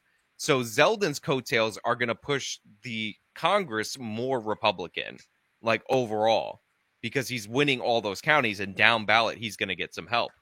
So, somebody says no Hochul Zeldin on Predicted. I have it on Predicted. I already put this earlier. It's right here. I'm right here. See, I'm up $400 because I bet on this race. And if he wins and I hold all my shares and don't sell, I'll get $3,700. Damn. Yeah, and I mean, just because Fetterman does not have his mental faculties doesn't mean he can't cause a whole lot of destruction if he gets in office. Just look at Joe Biden. Sorry, I missed what you said. I only caught the end of it, Mike. We're talking about me. What? I don't know if he was talking about me or you. No, I heard Mike, and then he finished with Joe Biden. I missed what he said before that. Oh, that just because somebody doesn't have their mental faculties doesn't mean that they can't cause a whole lot of destruction if they get any power. Oh, absolutely. For sure. Like not being able to talk is not a prerequisite. Roberta Glass, who I should have invited on because she's also a New Yorker and she does a great true crime podcast. And I would have liked to get her thoughts. She says that the New York Times headline is ridiculous. I'm hoping I can get that sent. Let's see. I'm not sharing my screen, right? Because I just popped open my DMs, and I don't want you to see all the people that just be dropping their nudes in there. Like, Of course. And that's just me. Oh my God. Let's see. Well, it's like what that super chatter said, So overall, I do think it's a good night. What happened? We're shipped. Oh my God. I got to tell my fiance. That's when Sean's uncomfortable. He's like, "Oh my God." Oh! I see this headline. Are you guys ready? Please don't New York Times screw me over by saying I have to pay for this. Roberta, I absolutely love you for bringing this up. You guys want to see the New York Times assessment of Fetterman's performance? Let's do it. All right. I'm gonna have to refresh it. You know what? I just go back out to. I wish I could find it on Twitter. All right. We're going to have to look at it real quick before their ad comes in. Can you guys see that? Fetterman's debate challenges, selling policies and proving he's fit to serve. Fit to serve, of course. I thought it said he proved he's fit to serve. Maybe that's not that bad. That's just his challenges. Roberta, can you send me the thing that you were actually talking about? I misread that. I dyslexia'd that, guys. It sounds like she's talking about a new one. Yeah, there's a new one. I misread that. I thought it said he proved that he was fit to serve. So, like, dyslexia strikes again. Everybody make fun of me because it's okay to bully people with disabilities. I've made my position clear. Let me just go to their Twitter and see what they got. I cannot believe that anybody would be so awful that I would be cheering for Dr. Oz. I know. It's weird. Which, by the way, they kept calling him Mr. Notice it's Dr. Jill Biden, but Mr. Oz. Yeah. Well, they did call. It's funny because Fetterman forgot that memo and he kept calling him Doctor. Because I've been pointing out that that's a strategy for a while. Mm-hmm. Right, I'm looking for like Roberta's.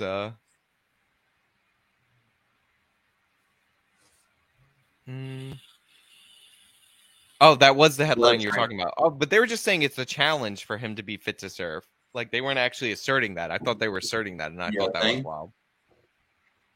But yeah, overall, I think it was a good night from the two debates that we watched for Republicans. I think Zeldin could have hit Hochul harder. I wish he would have pointed out that under bail reform, if you sell a gun to a minor or possess a gun as a minor, which is illegal, you're guaranteed automatic release. Like, I don't know why he wasn't prepared for that. Yeah. Teenage assault weapon possession. That's not the case unless you're talking about 18, 19-year-olds being able to buy a rifle or a shotgun. Is that what she's talking about? She's really choosing her words in a way that that is malicious. She is talking about that because you can't buy a gun in this country unless you're 18. Right. Like, you have to go through a federally licensed firearm dealership. We're talking legally anyway. So she was being a weasel about that by calling that teenager. What she meant was 18, as in old enough to vote, old enough to serve in the military, and all that. And it's not like, there's when I was in high school, there's a gun shop, behind where we're all getting our illegal firearms. Gun sales, doesn't matter what county you're in New York State, are extremely strict, more than any other state really in this country. John Stossel did a great segment on trying to get a handgun in New York City. It's nearly freaking impossible. And the same can be said in upstate New York and Long Island too. Yeah, some people say 21 in some states. Yeah, in some states, but I'm saying federal, your minimum is 18. And there's usually more restrictions on pistols because more murders are committed with pistols. I think he could have defended that principle a little bit better and said, I'm looking to protect legal gun owners' right to keep a gun in their home or whatever, just threw something like that out there. And, but I will work to get the illegal guns off the street. I will work to actually make sure that if you sell a gun to a minor, you're not released without any bail. Yeah, makes sense. But he didn't do that. So I was like, I think he had a specific set of talking points. His team probably told him to say specific things and not devote too much of his energy on others because of the limited amount of time that Spectrum would give him. I think he basically figured.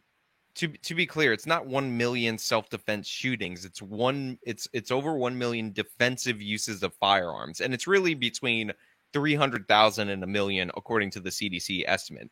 So that could be like somebody's going to rob you, but you just present the gun and then they run away, or Right. like you don't actually have to fire it.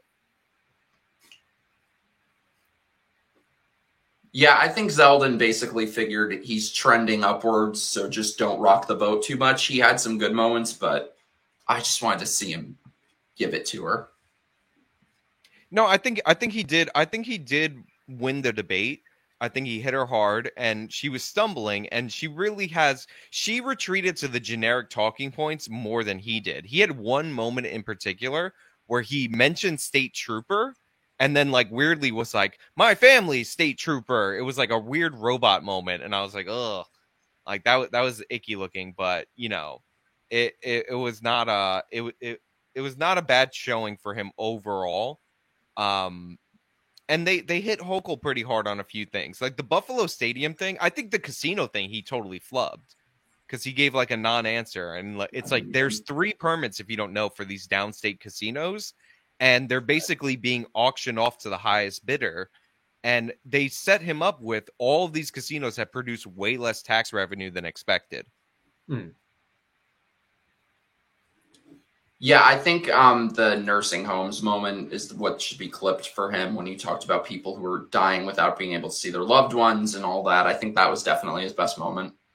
There are entire rallies being hosted throughout New York State by organizers who have lost loved ones during this pandemic due to these nursing home policies by the Cuomo administration. It is not emphasized enough about how much damage was done and how many lives were lost. And to be fair, as far as I know, we're still trying to figure out all the data when it comes to what has happened during that time. There's accusations of a cover-up. I will say, I think the COVID stuff matters more to like us internet people than everyday voters. Right. I do like that he brought up he should have pointed out that Hochul fired the frontline medical workers like right after they served, and she says it was for health and safety. It's like those are the people who put their lives on the line, and you fired them. But I think the COVID stuff, like people like us might care about it more on average, like people in the media, than like the current everyday issue. Because if you look at the polling, it's crime at the top, inflation at the bottom. Inflation number 2, and then trailing significantly far behind. And only because a bunch of Democrats are concerned about it is protecting democracy. Like those are, according to the polls in New York, the top 3 issues. Yeah, that's democracy. Democracy. That's just the Democrats hyper concerned about January 6th and all that, like bidding those numbers up. If you look at them as if like Lee Zeldin was like one of the people that stormed the Capitol, like he was right there. He had the tools. He texted Trump. All right, so I'm gonna read off this. I thought that was a stupid moment for him to get bogged down in all that. I think he should have just brushed it off. They gave more time to that than half the things. Well, they made that an actual thing. It was funny when he said hypothetically, because I'm not losing this race. Of course, I would accept the results. That made me laugh. All right, so I'm gonna read the super chats. I don't know if you guys want to stick around for that or not, but I do want to wrap this up. Yeah, a little bit, definitely. There's not that many of them, but I got one from Christian Baller for $19.99. I do appreciate that, and it says, "Hey Sean, I posted one of your videos about New York City no cash bail, and somebody claimed that judges can still set bail if they want to, even for those auto-release crimes. Do you have a source?" Yeah, so the source would be, and you can look it up under any one of my videos, the source would be the actual bail law, which legitimately says nobody will be held on bail for following crimes. So yeah, it's just not true. I did talk about that earlier. I got one from Haywood Jablom for $5, and it says, "You hate Buffalo. I'm voting. What? You hate Buffalo. I'm voting for the Wine Witch." As we talked about earlier, I'm not a Buffalo hater. I was just saying Hochul's from Buffalo, and she's talking about how she walked the streets of New York City every day. It's not true. She even said she was from Buffalo in the debate, so she a little liar. Buffalo is beautiful. I've been there before. It was the first place I ever went to. I went to my first political conference in Buffalo, right on the Amherst border. I like Buffalo because it's named. I like Buffalo because it's named after bisons. It's true. They're mislabeled. They're like the best part. Otherwise, I could kind of take it or leave it. And then somebody asks Haywood Jablom for $5 more. Says Fetterman Oz next, please. Yes, we did do that. So maybe reading these at the time would have been better. So I have justifiably _stupid for $5. Says, as an independent, my vote will go for the first one who implies that Dr. Fauci is not, in fact, the science. Well, I mean, the Democrats are the ones who bow to Fauci and push out those candles. So I guess you're voting R, Mr. Independent. Or is Fauci the science? I'm asking you guys. Is Fauci the science?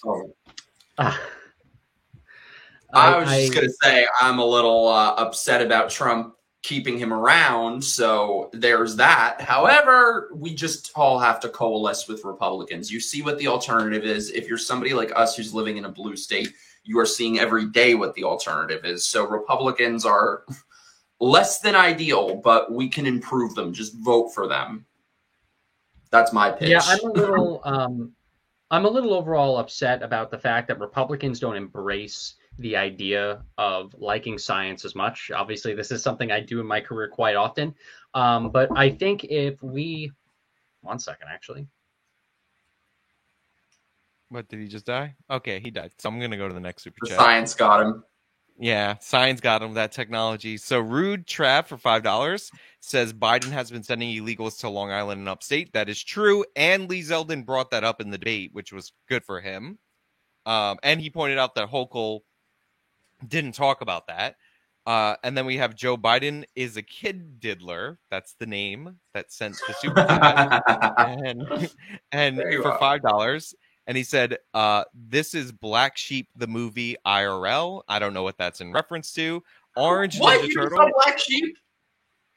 No. We'll talk about that later. Orange Ninja Turtle for $10 says Sean, as in SHAWN. So I don't know which Sean he's referring to. Definitely not me. It literally said my name on the screen, how it's spelled. Are you and Mike planning any romantic trips together? I can imagine the two of you in a school bus that you turned into a mobile home. Okay, so Mike, you're apparently a homeless gay. And whoever that SHAWN is as well. Just what a lucky guy he is. Just justifiably /_stupid says there's a dearth of Kanye West debate questions tonight. Oh my God. You guys want to throw out your thoughts on the Kanye West? Did you see the I think it was Variety tweeted before they had a whole article, should his music be banned? No, his music shouldn't be banned. Of course, it's ridiculous. It's ridiculous. The whole thing is so stupid. Here's the thing. Kanye West, the reason people are mad at Kanye West is because he had the White Lives Matter shirt and because he wore a MAGA hat. He is saying pretty much the same stuff that Ice Cube had said before, but to be fair to Ice Cube, he has walked it back. He is saying the same stuff that Nick Cannon said 2 years ago, where he did get cut off from CBS, but black celebrities rallied around him, and a bunch of other black celebrities. So, yes, is it anti-Semitic? Some of it, for sure. Should people on the right be running cover for him because we want our celebrity to be safe? No, we shouldn't do that. But, you have to identify the reason why he's actually being attacked. Can I say this too? This is what really bothers me. I'm half Jewish. My dad is Jewish. it bothers me so much that they always have to give validity to the sort of conspiracies about Jewish people, that they control banking and they control everything. And if you say anything about them, you'll be unpersoned. So then how do they react? By unpersoning him. I'm like, You're just giving them validity. We still have a First Amendment in this country. I don't agree with what he says or like what he says, but he has the right to say it without being unpersoned and canceled from banking and have his music banned and everything. It's insane. But also, on the other hand, why are we paying attention? You're right. Somebody says he shouldn't be debanked. Now, as far as I know, Kanye West was closing his bank account prior to this whole situation. And the letter that was posted on the internet by an internet celebrity actually hacked off the date, which was just them closing his account as he requested, because he was very publicly moving his money to Bank of America. So, like, yes, do people cut off your payment processors, and does all this stuff happen? And did he actually lose the Adidas Yeezys deal? For sure. But you can't believe everything somebody posts on the internet. And not only that, I will say this. I can understand why some people would be upset about some of the comments that Kanye West has been saying, but there is some value to some things that he did recently. His purchase and acquisition of Parler. And not a lot of people are talking about that. I know that some people see Parler as so 2020, but honestly, at this point, we don't know how everything is going to go on Twitter policy-wise when Elon takes over. And we need to have other venues where we can still get our voices out. If you're not woke, if you don't believe in social justice culture and ideology at this point, you're getting banned on platforms left and right. And yes, obviously Twitter is more popular and more favorable than Parler, than Getter, than Minds. Yes, that is very true. But we can't bank on one platform at this point. And if we can grow and put more money and more resources and more time and more content creators into these other platforms in order to grow and gain a larger fan base, it's worth it. And people need to see the value in that. True. And by the way, I am copying my backlog right now as we speak onto Rumble and onto Odyssey, just so you guys know. So you can find my channels and follow me there, but I'm waiting for my backlog to be copied before I post that. But yeah, I am doing that. And I'm also on Minds, and they have a new Super Minds feature and all that. Yes. Love Minds, love Parler, love Getter. They're great platforms. I like them. But let me read the next chat. So the Orange Ninja Turtle, so this is going to be Mike and SHAWN, Sean. Of course. The only pipe getting laid is Sean, SHAWN, and Mike's during a camping trip at the foot of a mountain, Brokeback style. Because, if you didn't say Brokeback style, we wouldn't have gotten that was a gay joke. Thank you. You guys should know, I love Sean dearly, but it is his fiance who I'm in love with. True. Let's see. Dylan Lindsay for $2 says, why do they keep saying Mr. and not Doctor? I don't know. I did catch it a few times. It was weird because the host was saying Mr. and then the person asking the questions was saying Mr. and Fetterman was saying Doctor. So very weird. What do you guys think? I'm not shocked at all. I think that it has to just do with two things. One, the etiquette of these debates, and two, also just what you call the other person. So if the other person's Mr. Fetterman, you're going to sometimes make that little mistake in your head if you're on the air calling that person Mr. Oz. And also, I will say, in our culture, we think of Dr. Oz like Doctor Strange, kind of a celebrity title, right? Donald Trump, the Donald, the Don. So I think some people also mistakenly get confused thinking that Dr. Oz is some kind of character instead of an actual person who does technically have an actual credential. Wrong. Dr. Oz is a character, not an actual person. Fact check. Dr. Strangelove is accurate. Confirmed through betting odds. The Orange Ninja Turtle for $10 says, the only guns around here are Sean's arms wrapped around Mike in front of a mini furnace in their renovated teeny homeschool bus. So, okay, still living in the bus, Mike. And then Orange Ninja Turtle. He's my bro. This is like incest. So, Orange Ninja Turtle for $10 more says, the only China, not spelled CHYNA, like China. China. But China, Sean and Mike know about is the tea set they drink from as they stare deeply and longingly into each other's eyes. That one was actually like kind of sweet, honestly. It was cute. It was cute. Oh. So then we have still alive. We have John Jones, also known as the Martian Manhunter from DC Comics, who says Fetterman for $5. Thank you. Fetterman is to Biden as Stacey Abrams is to Clinton. Oh my God. Oh my God. Oh my God. I'm doing the math in my head. All right. Glib _ facsimile for $5 says it's extremely sad to watch Fetterman and Biden be abused by their spouses so that they can so that the uniparty stays in power. Yeah, I mean, I think the strategy is because I'm pretty sure the Pennsylvania governor's race is going to the Democrat. Like, I think they're going to hold it down. I think the strategy is to get Fetterman in, and then if he's unable to serve, you have the Democratic governor appoint his replacement, who's a Democrat, and then they run the special election with a different candidate. So, like, I'm not surprised either with what's that case. Biden's Woodrow Wilson 2.0 with his wife running the show. I'm not saying this with 100% certainty, kind of joking, but we've seen throughout American history, where the wives of presidents or politicians were kind of in control, actually. Right. I would say with both of them, it's a feature, not a bug.